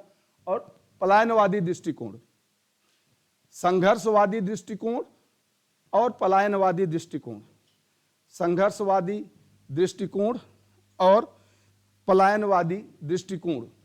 तो ये आप देख सकते हैं क्या है, परफेक्शनिस्ट, परफेक्शन यानी परफेक्शन वर्सेस एक्सेलेंट,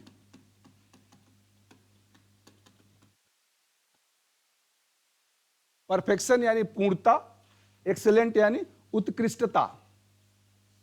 तो आपका व्यवहार क्या है, आपका नेचर क्या है कि काम हो गया, आप संतुष्ट हैं, लेकिन आप कहेंगे जैसा होना चाहिए वैसा नहीं हुआ, क्वालिटी काम में नहीं आई, यानी आप संतुष्ट नहीं हैं। तो परफेक्शन वर्सेस एक्सेलेंट। तो पैरालिसिस, अगला पॉइंट आप लिख लें। चलिए मैं इसको मिटाते के ऊपर लिख देता हूं, paralysis of analysis, paralysis of analysis versus paralysis of excuse.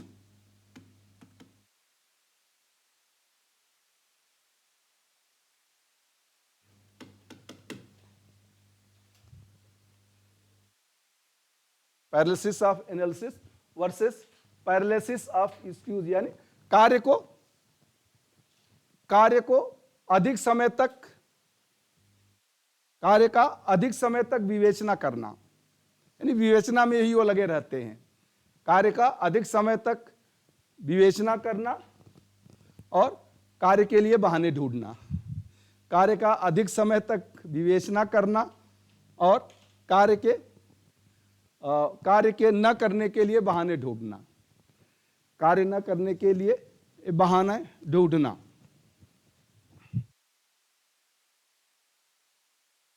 Sorry, feeling, last point, feeling the, sorry, fulfilling, FULFILL, fulfilling the wishes, fulfilling the wishes versus controlling the wishes।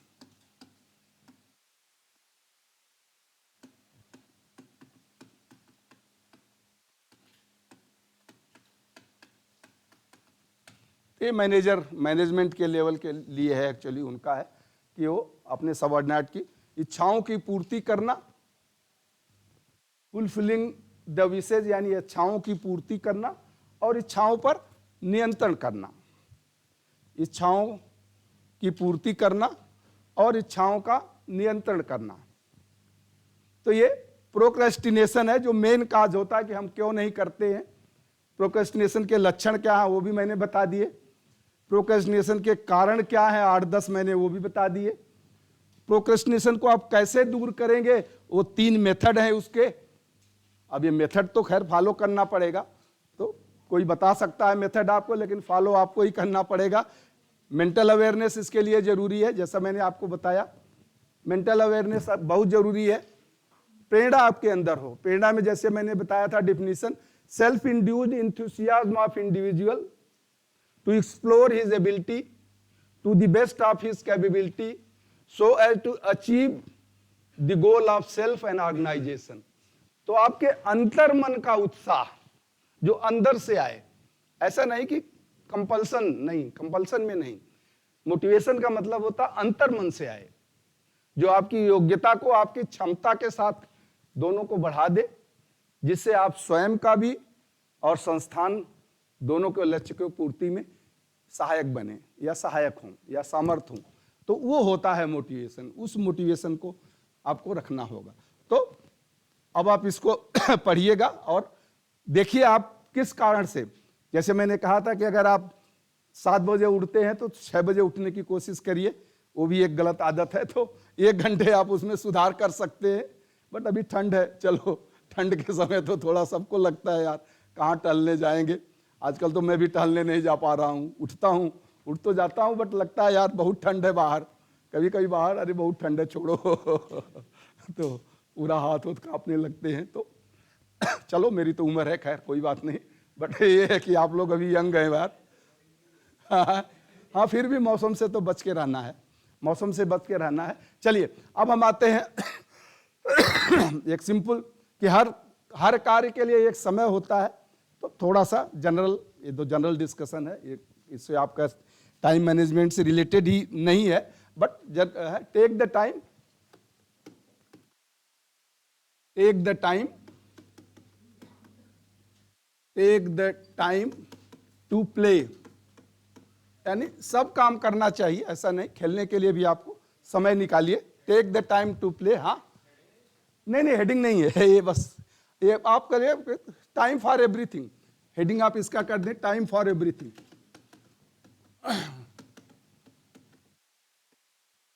प्रत्येक कार्य के लिए समय, time for everything, take the time to play, it is source of energy. यह आपके ऊर्जा का स्रोत है, यानी खेलने के लिए समय निकालिए क्योंकि यह ऊर्जा का स्रोत है। तो जो भी आप खेलते हैं, दूसरे को क्रिटिसाइज भी करते हैं तो वो भी एक खेल है दूसरे का आप हंसी उड़ाते हैं, मजाक उड़ाते हैं, तो वो भी दोस्तों में एक खेल ही होता है। तो उससे भी आप हंसते हैं तो एक ठीक है, ऊर्जा आती है। सो समय, take the time to play, take the time,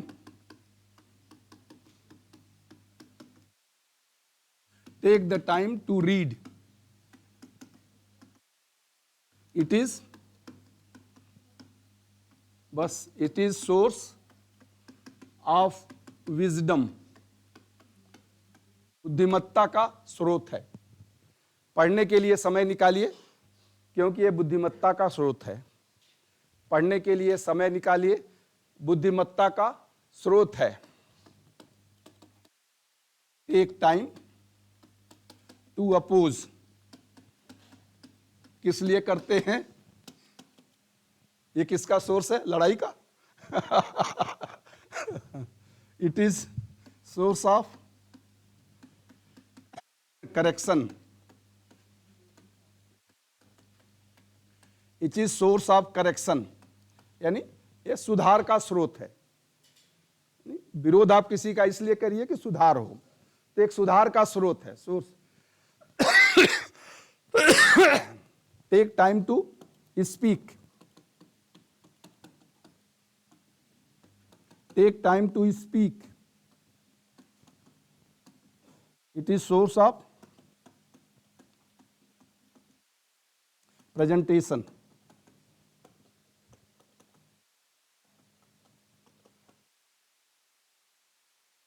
प्रस्तुतिकरण का स्रोत है, presentation, it is source of presentation. यह प्रस्तुत यानी बोलने के लिए समय निकालिए। कोशिश करिए कि आप नहीं बोल पाते हैं तो प्रैक्टिस करिए उसका, बोलने के लिए समय निकालिए कि 10 मिनट 15 मिनट में किसी भी सब्जेक्ट पर बोलूंगा।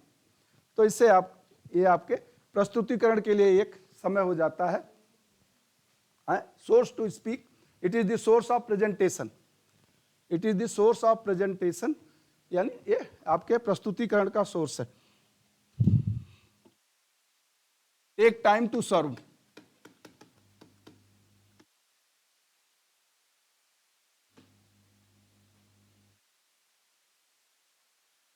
Take time to serve, SE, take time to serve, it is it is purpose of life, ये जीवन का उद्देश्य है, यानी सेवा करना।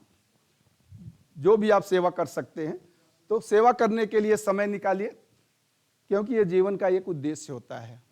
सेवा करने के लिए समय निकालिए, ये उद्देश्य होता है। Take time to listen music, It is source of, take time to listen the music. It is the source of entertainment.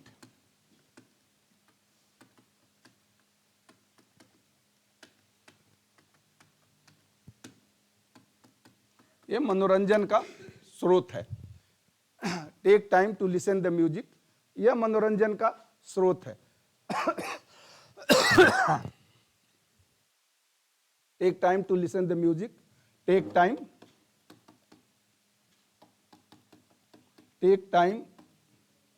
To laugh, it is light of soul.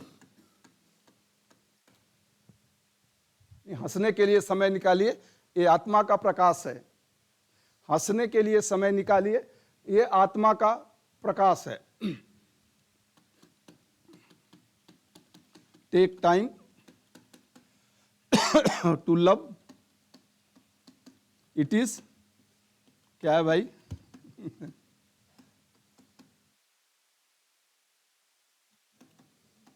It is privilege of God. Privilege of God, ये ईश्वर का विशेषाधिकार है. ये ईश्वर का विशेषाधिकार है, प्रिविलेज ऑफ गॉड.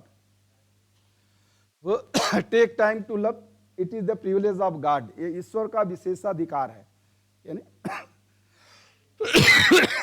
तो प्यार करने के लिए कुछ समय निकालिए, क्योंकि ये ईश्वर का विशेषाधिकार है. Take time to think,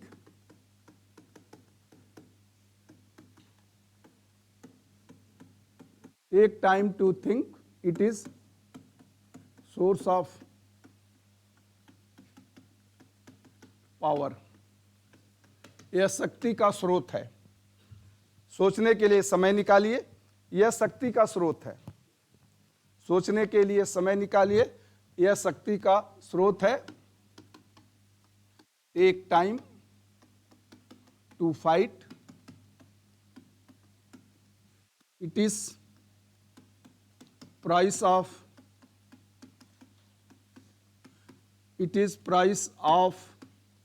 human right.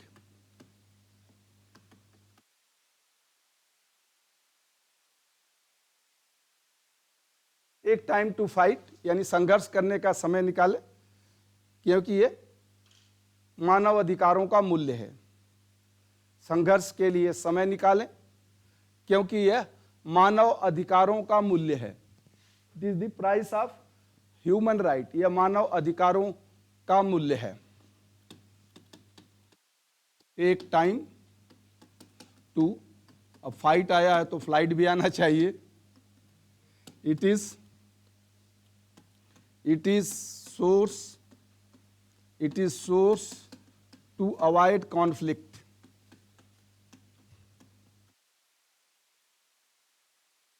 It is source to avoid conflict, यानी कलह दूर करने का यह स्रोत है.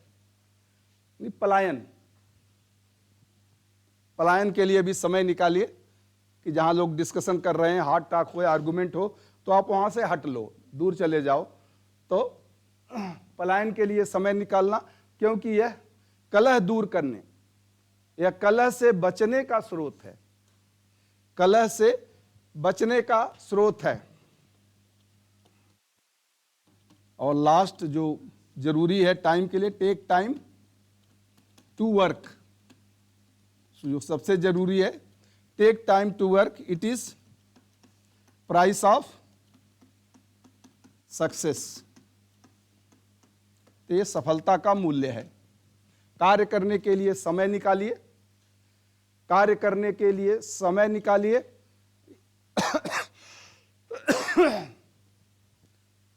कार्य करने के लिए समय निकालिए, क्योंकि यह सफलता का मूल्य है. तभी आप सफल होंगे जब कार्य करेंगे. जब आप कार्य नहीं करेंगे तो सफल कैसे होंगे? तो कार्य करने के लिए समय निकालिए, यह सफलता का मूल्य है. कार्य करने के लिए समय निकालिए, यह सफलता का अमूल्य है. चलिए अब हम लास्ट इसका पॉइंट, अभी है 10-15 मिनट, आज तो बड़ा फास्ट चले भाई, मैं तो नहीं लग रहा था कि यहाँ तक हम पहुँच जाएंगे, बस मैं भी थोड़ा फास्ट ही चला आज। मैं तो सोच रहा था आज तो नहीं ख़त्म होगा, लेकिन बट चलिए कल। हाँ, अब last techniques of time management जो लास्ट आता है। एक पहले हम जनरल डिस्कस करेंगे कि general as a human being क्या टेक्निक्स हम हैं, और फॉर एज ए टीचर कि टीचर के लिए क्या टाइम मैनेजमेंट बहुत ही आवश्यक है टीचर के लिए। तो टेक्निक्स ऑफ टाइम मैनेजमेंट।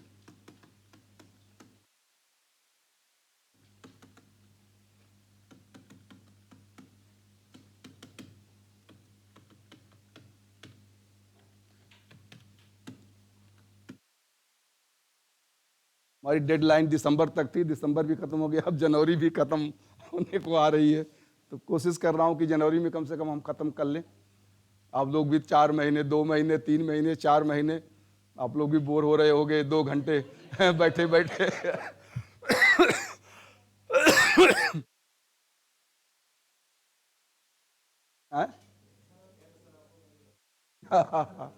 हाँ नहीं, इसके बाद मुझे लगेगा कि मेरा तो टाइम, मुझे अभी लग रहा है कि जैसे मैं ऑफिस में काम कर रहा हूँ, कहीं जा नहीं रहा हूँ, जाना है ऑफिस जाना है, 10:30 बजे तैयार होकर ऑफिस जाना है। नहीं तो क्या है, वैसे तो ठीक है, कुछ पढ़ो, यूट्यूब में देखते रहो, इसमें देखते रहो, पेपर पढ़ लो। टाइम कैसे, टाइम तो रुकेगा नहीं, वो तो हमने बताया ही था कि समय तो रुकता नहीं, वो तो चलता ही रहता है। अब आप समय के साथ चल नहीं रहे कि नहीं, वो है। अब ये 4 महीना हम समय के साथ चले हैं, फिर इसके बाद फिर वही पुराना समय आ जाएगा। चलिए कुछ चलता रहे हैं, नहीं लंबा नहीं भाई, कितना बस हो जाएगा। जनवरी नहीं तो 15 फरवरी लास्ट डेडलाइन है, उससे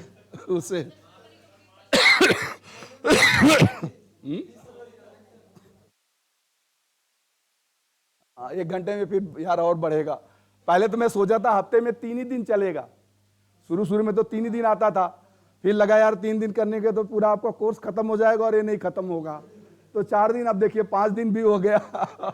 इसलिए 5 दिन करना पड़ा, कहीं आना जाना होता तो मुश्किल हो जाता है। तो चलिए हैं, चलिए देखते हैं, क्योंकि 2 पीछे से छोड़ा भी है, अगर देखेंगे उसको, अगर समय मिलेगा तो। दोनों में तो खैर एक छठवां तो आपका केवल सीट है, सीट में तो कुछ नहीं, बट तीसरे में थोड़ा सा है, डिजाइन में देखेंगे, अभी देखते हैं क्या होता है। तो चलिए, टेक्निक्स ऑफ टाइम मैनेजमेंट। एक general as a human being जरूरी है कि हम समय को साथ चलें, समय का सम्मान करेंगे। कहते हैं ना, अगर हम समय का सम्मान करेंगे तो समय एक बहुत अच्छा नौकर होता है, और जब समय का हम सम्मान नहीं करते हैं तो एक बहुत बुरा प्रशिक्षक है। तो समय का सम्मान करना सबके लिए जरूरी है। अब इसके लिए कुछ पॉइंट्स है जिसको हमें करना होगा। तो पॉइंट्स इसमें है, जैसे कि एक स्मार्ट टाइम मैनेजमेंट होना चाहिए। तो simple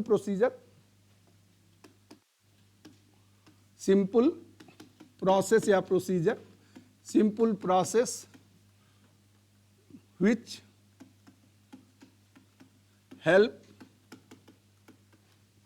help reasonable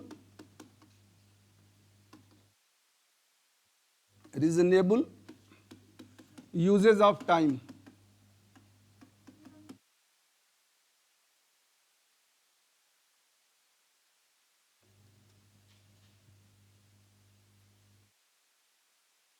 So simple process which helps reasonable uses of time, यानी कुछ सरल प्रक्रिया जो समय प्रबंधन के लिए उपयोगी होती है। कुछ सरल प्रक्रिया जो समय प्रबंधन के लिए उपयोगी होती हैं, दे आर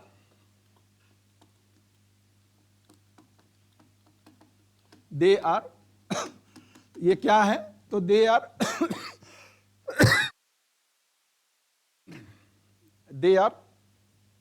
पहला है be active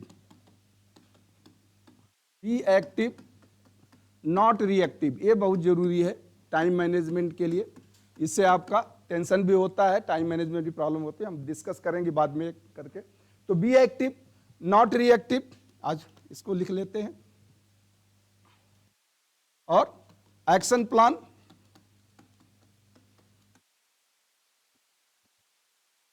decide the goal, decide the goal, चौथा decide the goal, prioritize the work,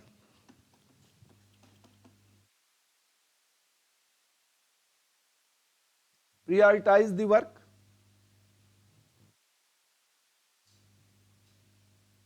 prioritize the work, इसका आप हिंदी लिख लें फिर मैं आगे चलता हूं। बी एक्टिव नॉट रिएक्टिव, यानी क्रियाशील बने प्रतिक्रियाशील नहीं, क्रियाशील बने प्रतिक्रियाशील नहीं, क्रियाशील बने प्रतिक्रियाशील नहीं। कार्य की योजना एक्शन प्लान, कार्य की योजना एक्शन प्लान। डिसाइड द गोल, लक्ष्य को निश्चित करना, लक्ष्य को निश्चित करना। और प्रियोरिटाइज द वर्क, यानी कार्य की वरीयता निर्धारित करना, कार्य की वरीयता, कार्य की वरीयता निर्धारित करना, मतलब किस काम को पहले करना, किसको बाद में करना है। तो कौन इंपॉर्टेंट है तो उसे आप पहले करें, जो कम इंपॉर्टेंट है उसे बाद में करें या कल करें। तो कार्य की वरीयता निर्धारित करना। पांचवा है focus on the work, focus on work. और छठवा है ensure proper time distribution,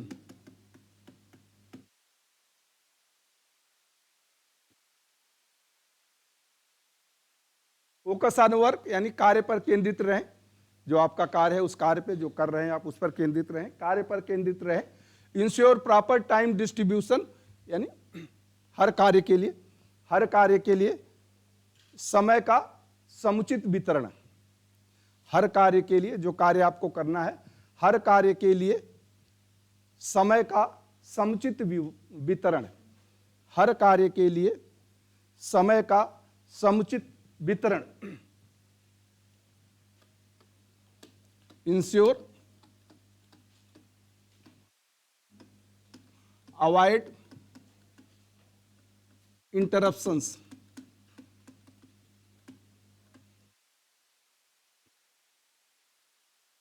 ensure to avoid, व्यवधानों को दूर रखने की कोशिश। जो कार्य करते समय व्यवधान होते हैं तो व्यवधानों को दूर रखना सुनिश्चित करना, ये होगा ये, व्यवधानों को दूर रखना सुनिश्चित करना, व्यवधानों को दूर रखना सुनिश्चित करना। सॉरी ये 7 है। 8वां है डू इट नाउ, जैसा मैंने कहा था ना कि काम को तुरंत शुरू करें, कि अभी इसे करिए, कल के लिए पोस्टपोन मत करिए।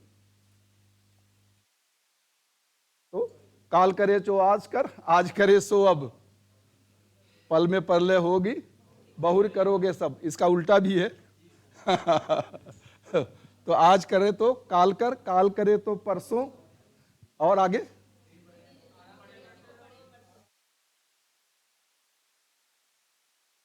उन्होंने बता दिया, जल्दी जल्दी क्यों करता है, जीना है कई वर्षों।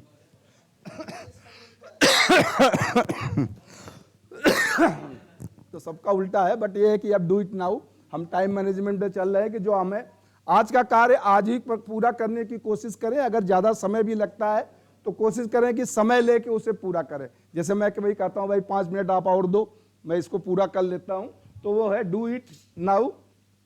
और 9वां है आपका मैनेज, हाँ manage the balance between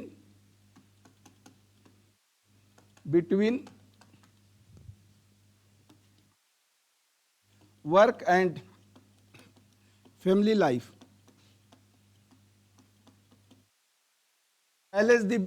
balance between work and family life, यानी पारिवारिक जीवन और कार्य में संतुलित बनाए रखना या संतुलन, पारिवारिक जीवन और कार्य में संतुलन बनाए रखना, पारिवारिक जीवन और कार्य में संतुलन बनाए रखना। तो और लास्ट 10वां but not least, delegate the work, ये आप इसके लिए है। खैर आपके लिए नहीं, बट फिर भी डेलीगेट दी वर्क्स। ये 10 पॉइंट है जो जनरल पब्लिक के लिए होते हैं। टाइम मैनेजमेंट हमने पहले बताया। डेलीगेट दी वर्क्स यानी कार्य दूसरों को, कुछ कार्य दूसरों को सौंपना, कुछ कार्य दूसरों को सौंपना। आपके पास ज्यादा कार्य है तो कुछ कार्य आप दूसरों को सौंप दीजिए। कुछ कार्य दूसरों को सौंपना। तो चलिए पहला हम शुरू करते हैं, active not reactive.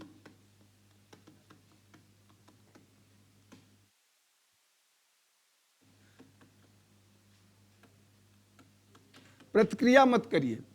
Action eliminate anxiety, जैसे हमने पहले भी जो मैंने मेंटल आपके इश्यूज बताए हैं, जो मेंटल में 8-10 मैंने पॉइंट्स बताए हैं, वो सब इसमें आता है कि अगर कोई कार्य आपको कहता है तो तुरंत आप प्रतिक्रिया मत करिए कि मैं क्यों करूं, ये मेरा काम नहीं है। जैसे लूजर और चूजर में हमने बताया था। तो आप ठीक है, समय मिलेगा तो मैं कर दूंगा, अभी मैं थोड़ा व्यस्त हूं, आप रख दीजिए। आप इसमें भी ऐसा होता है, किसी को आप कहो काम करना है तो बोला अरे सर मैं तो बहुत बिजी हूं, कैसे कर सकता हूं, कल कर दो। अरे कल तो वहां जाना है, कल ये काम है। मतलब वो 1 महीने का प्रोग्राम बता देगा, वो काम नहीं करेगा। दूसरा है बिजी होगा, उसको कहो ठीक है सर मैं देखता हूं, अगर समय निकल जाएगा तो आज ही कर दूंगा इसको, तो वो कर देगा। तो इसलिए रिएक्शन मत करिए किसी भी कार्य। घर में भी पेरेंट्स अगर कुछ कहते हैं तो हम इंस्टेंट रिएक्शन करते हैं, ये मैं करूंगा, मेरा ये काम है, मैं ये नहीं करता हूं। तो उससे एक कलह भी बढ़ती है, समय भी ज्यादा लगता है। दूसरा है तो चाहे आप अपने पर्सनल लाइफ में या कुछ भी है, आप पढ़ने ही बैठे हैं, उस समय भी कोई आके बोल देता है तो आप तुरंत इंस्टेंट रिएक्शन करते हैं। तो कोशिश करिए, क्योंकि हमारा स्वभाव है, ह्यूमन नेचर है। ठीक है, हमेशा हम शांत और कूल और कंपोजिट नहीं रह सकते हैं, बट जितना ज्यादा से ज्यादा हो सके कोशिश करिए कि आप कूल एंड कंपोजिट रहें। ज्यादा से ज्यादा आप कूल और कंपोजिट रहने की कोशिश करें, तो आप अपना काम में ध्यान भी लगाएंगे और आपके मन में शांति भी होगी, और फिर आप सोचेंगे कि हाँ मैंने कुछ किया है। ठीक है, तो इसमें इतना ज्यादा है। दूसरा है एक्शन प्लान, ये बहुत इंपॉर्टेंट है। मैंने आपको बताया था ना कि एक्शन प्लान में आपका short term and long term goal.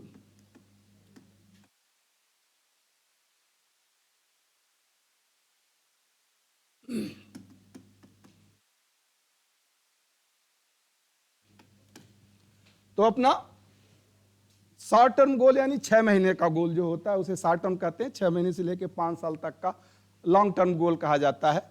5 साल से ज्यादा का गोल नहीं बनाते हैं, तो समय के साथ आप अपने गोल में तो डिसाइड फर्स्ट। एक्शन प्लान में ये होता है कि शॉर्ट टर्म और लॉन्ग टर्म गोल आप पहले से डिसाइड कर देते हैं। अब शॉर्ट टर्म गोल में जो है कि 6 महीने का गोल है, तो उसको आप वीकली मंथली में आते हैं, then monthly, weekly and daily.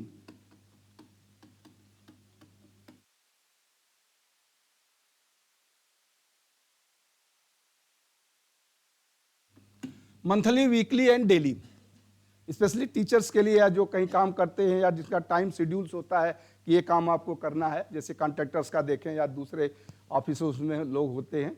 तो एक आजकल तो टाइम लॉग आ गया, या जिसे हम कहते हैं प्लानर।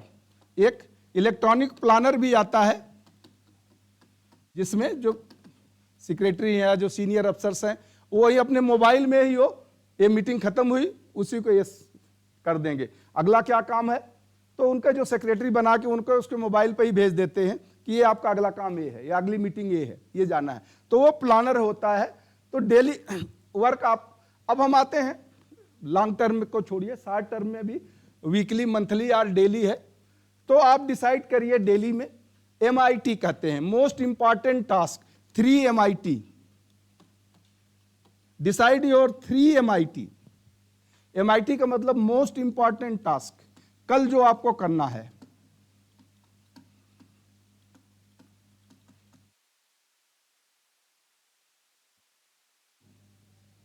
कल जो आपको 3 महत्वपूर्ण कार्य क्या करना है, कब करना है और कैसे करना है। क्या करना है, कब करना है और कैसे करना है, ये आपको डिसाइड करना है कि कल मुझे 3 काम करना है। तो वो 3 काम क्या होगा वो आप डिसाइड कर लें। अब आपका तो क्लास चलता है, ठीक है, फिर भी आप अपने हिसाब से बना सकते हैं कि मुझे पढ़ना है सुबह, फिर ये जाना है या ये करना है, इस क्लास में इस प्रैक्टिकल को करना है, तो ठीक है, आप अपना एक टाइम लॉग बना सकते हैं। तो उस टाइम लॉग में आप इसको रख सकते हैं। जैसे वर्क प्लानिंग में एक सिंपल प्लानर अगर आप देखें तो जैसे एक कोई इसी इंस्टीट्यूट के एक डायरेक्टर का आप ले ले, एक एग्जाम्पल मैं देता हूं कि एक डायरेक्टर की वर्क प्लानिंग क्या होगी। तो डायरेक्टर की वर्क प्लानिंग, सीरियल नंबर उसका, टास्क, टास्क के बाद प्रियॉरिटी, प्रियॉरिटी के बाद टाइम, और टाइम के बाद स्टेटस। बस 2 मिनट, ज्यादा नहीं, मैं समझ लूंगा। तो ये है, सपोज कि कल उसे क्या काम करना है वो पहले से ही डिसाइड कर लेंगे। सपोज पहला टाइम है कि पहला काम है, एक मीटिंग है, कितने बजे, 10 बजे, 10 to 10:30 मीटिंग, किसके साथ, तो सिंपल यहां केवल meeting with TT section, sorry time यहां होगा 10 to 10:30। प्रियॉरिटी क्या है इसका, लो प्रियॉरिटी, इतना आवश्यक नहीं है, चलो सुबह सुबह रख लिया है तो लो प्रियॉरिटी। लो मतलब इतना आवश्यक नहीं है, उसको पोस्टपोन करके कल भी रख सकते हैं, आ गए तो ठीक है, नहीं तो आगे बढ़ाया जा सकता है। तो हाँ, इतना आवश्यक नहीं है। तो और इसीलिए 10 बजे सुबह रखा है ना, 10 बजे आते आते एक जनरल डिस्कशन होगा, इतना हॉट टॉक भी या कोई नहीं होगा, एक जनरल डिस्कशन के लिए रखते हैं। 11 बजे से लेके जो 1 और 2 बजे का काम होता है, ये हाई प्रायोरिटी के लिए रखा जाता है जनरली। तो जो 11 बजे के बाद जो काम होगा, सपोज 11 to 11:30 या 11:45, ये जैसे meeting with the incharge, meeting with incharge, meeting with incharge, सभी इंचार्जों के साथ मीटिंग है, हाई प्रायोरिटी है। कुछ प्रॉब्लम्स हैं जिस पर डिस्कस करना है, क्या हो गया, कुछ प्रॉब्लम्स है जिस पर डिस्कस करना है, वो 11 बजे है। सपोज 3rd में है कोई मीटिंग विथ CPWD, ये आपका 12 बजे या 12:15 पर है। ये मीडियम प्रियॉरिटी में है, कोई कंस्ट्रक्शंस का वर्क है, मीडियम प्रियॉरिटी है, 12 बजे। अब ये जैसे जैसे ये काम हो गया तो यहां लिख देंगे कंप्लीटेड। सपोज ये मीटिंग थी, CPWD का नहीं आया तो पोस्टपोन्ड फॉर टुमारो, या आज अगर मान लीजिए 6 बजे है तो यहां लिख देंगे पोस्टपोन्ड फॉर 5:45 PM। आज 44 होगा, और आज भी नहीं हुआ तो फिर कल के प्लानिंग में आ जाएगा वो। तो फिर वो 12:45 CP। और अब कोई इंपॉर्टेंट काम और कोई है तो उसको है, जैसे बजट का होता है, बजट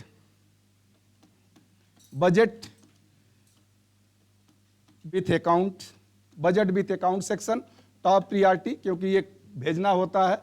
अब ये आपको 12:30 to 1:10 या वो जो भी है, तो ये जब हो जाएगा तो उसको लिख देंगे। सेकंड हाफ में 1 बजे या 2 बजे से जो 1 से 2 लंच है, तो यहाँ लिख देंगे 1 and 2 लंच टाइम। अब 2 बजे से कोई मीटिंग किसी है, कोई प्रॉब्लम्स है, सपोज मेस की प्रॉब्लम विद द मेस, ये भी है mess, meeting with the mess incharge, medium priority, ये तो टॉप नहीं हो सकता खैर। ये 1:15 to 1:45 ये होगा। अब कोई बाहर से कोई कंपनी वाला आया है, कोई टूल्स एंड इक्विपमेंट्स पे कोई प्रेजेंटेशन देना है, तो वो उसके बाद वो हो जाएगा presentation with the representatives of the firms या मीटिंग विद द इंडस्ट्रीज। तो इस तरह से आप अपने काम में भी, अब जो हाई प्रायोरिटी है उसको तो करना ही करना है, जो मीडियम प्रायोरिटी है कोशिश करिए कि वो हो जाए, लो प्रायोरिटी उसी दिन बाद में रख सकते हैं। जैसे मान लीजिए यहाँ लो प्रायोरिटी मैंने कहा था, अब ये नहीं आए तो इनके साथ मीटिंग शुरू कर देंगे कि भाई ठीक है, आप बाद में 5 बजे 6 बजे आ जाओ, उस समय हम आपको देख लेंगे, जो मीटिंग है उस समय कर लेंगे। तो ये एक्शन प्लान आपका अपना भी होना चाहिए, एक एक्शन प्लान आप बनाइए जो आप सुबह से काम करते हैं कि सुबह मैं उठ के क्या करूंगा। चलिए, लिख के नहीं कर सकते हैं तो आप एज ए स्टूडेंट कि मैं सुबह 6 बजे से लेके शाम के सोने यानी 10 बजे आप सोते हैं तो क्या क्या काम करता हूं। कोई जनरल नॉलेज, कोई जनरल इंग्लिश, कुछ कोई आपने डायरी बनाया जिसमें कुछ शब्दों को आप लिखते हैं। मैंने पहले दिन आपको बोला था कि कुछ आप पेपर पढ़ते इंग्लिश हिंदी का, वो शब्द को रखिए, उनको शब्दों को याद करिए और कैसे यूज करेंगे। तो आप सोते समय देखिए कि मैंने कुछ शब्द याद किए, मैं कुछ टेक्निकल नॉलेज आज पढ़ा, कोई नई चीज सीखा या नहीं सीखा। अगर सीखा तो क्यों नहीं सीखा, कल मुझे क्या करना होगा। सुबह मुझे 6 बजे उठना है तो मैं जरूर उठूंगा। जब आप कह के सोएंगे तो 6 बजे उठ जाएंगे, लगता टाइम हो गया, सब लोग संभालने लगे। तो ये आपका एक्शन प्लान होता है। एक्शन प्लान जरूरी, बहुत जरूरी है। एक्शन प्लान आपको इनर्जाइज कर देता है।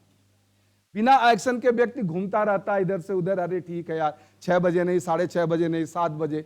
अब आप कहोगे यार 6 बजे उठ के क्या करना है, क्योंकि आपके पास कोई एक्शन प्लान नहीं है। आप कह सकते हो कि 6 बजे उठ के मुझे जनरल नॉलेज है या मुझे इंग्लिश में कमजोर हूं तो इंग्लिश में कुछ पढ़ना है, कुछ लिटरेचर पढ़ना या कुछ जनरल नॉलेज की बुक पढ़ना, या यूट्यूब में आजकल इतने, गूगल्स में इतने आपके मैसेज होते हैं, वहां से कुछ पढ़ना है। तो कुछ आप डिसाइड करिए कि मुझे ये करना है। तो जब आप, अब जैसे मैं पढ़ाने आता हूं तो घर पे मैं कहीं जाऊं, रात में मुझे 2 घंटे पढ़ना ही होता है। बिना पढ़ाए तो पढ़ाया नहीं जा सकता भाई। सब जो एक सीक्वेंस है सब भूल जाएगा कि क्या सीक्वेंस है, 2-4 याद रहेगा और सब भूल जाएगा। तो इसलिए आपको एक सीक्वेंस अपना बनाइए कि अगर मुझे सफल होना है 1 साल में तो डेली आपका, और डेली आज जो काम नहीं हुआ उसको कल आगे बढ़ा दीजिए कि मैं ये काम नहीं कर पाया तो कल बढ़ाइए। और सुबह का काम हम इसलिए कहते हैं क्योंकि बॉडी का एक बॉडी रिथम होता है, बायोबॉडिक रिथम, यानी आपके शरीर की जो जैविक क्रियाएं होती हैं वो उच्चतम अवस्था में होती हैं जब 10 से 12 या 1 बजे के समय। कुछ लोगों का 2 से 4 में भी होता, बट मैक्सिमम मेजोरिटी की बॉडी जो है उसकी एनर्जी 10 से 12 और 1 के बीच में मैक्सिमम होती है। तो जो टफ काम है उस समय आप करने की कोशिश करिए तो सफलता जरूर मिलेगी। चलिए इसको बंद कर दीजिए। Okay, thank you. आप लोगों का रह जा रहा है यार, चलिए रह जा रहा है, ये लेसन खत्म हो जा फिर शुरू करते हैं।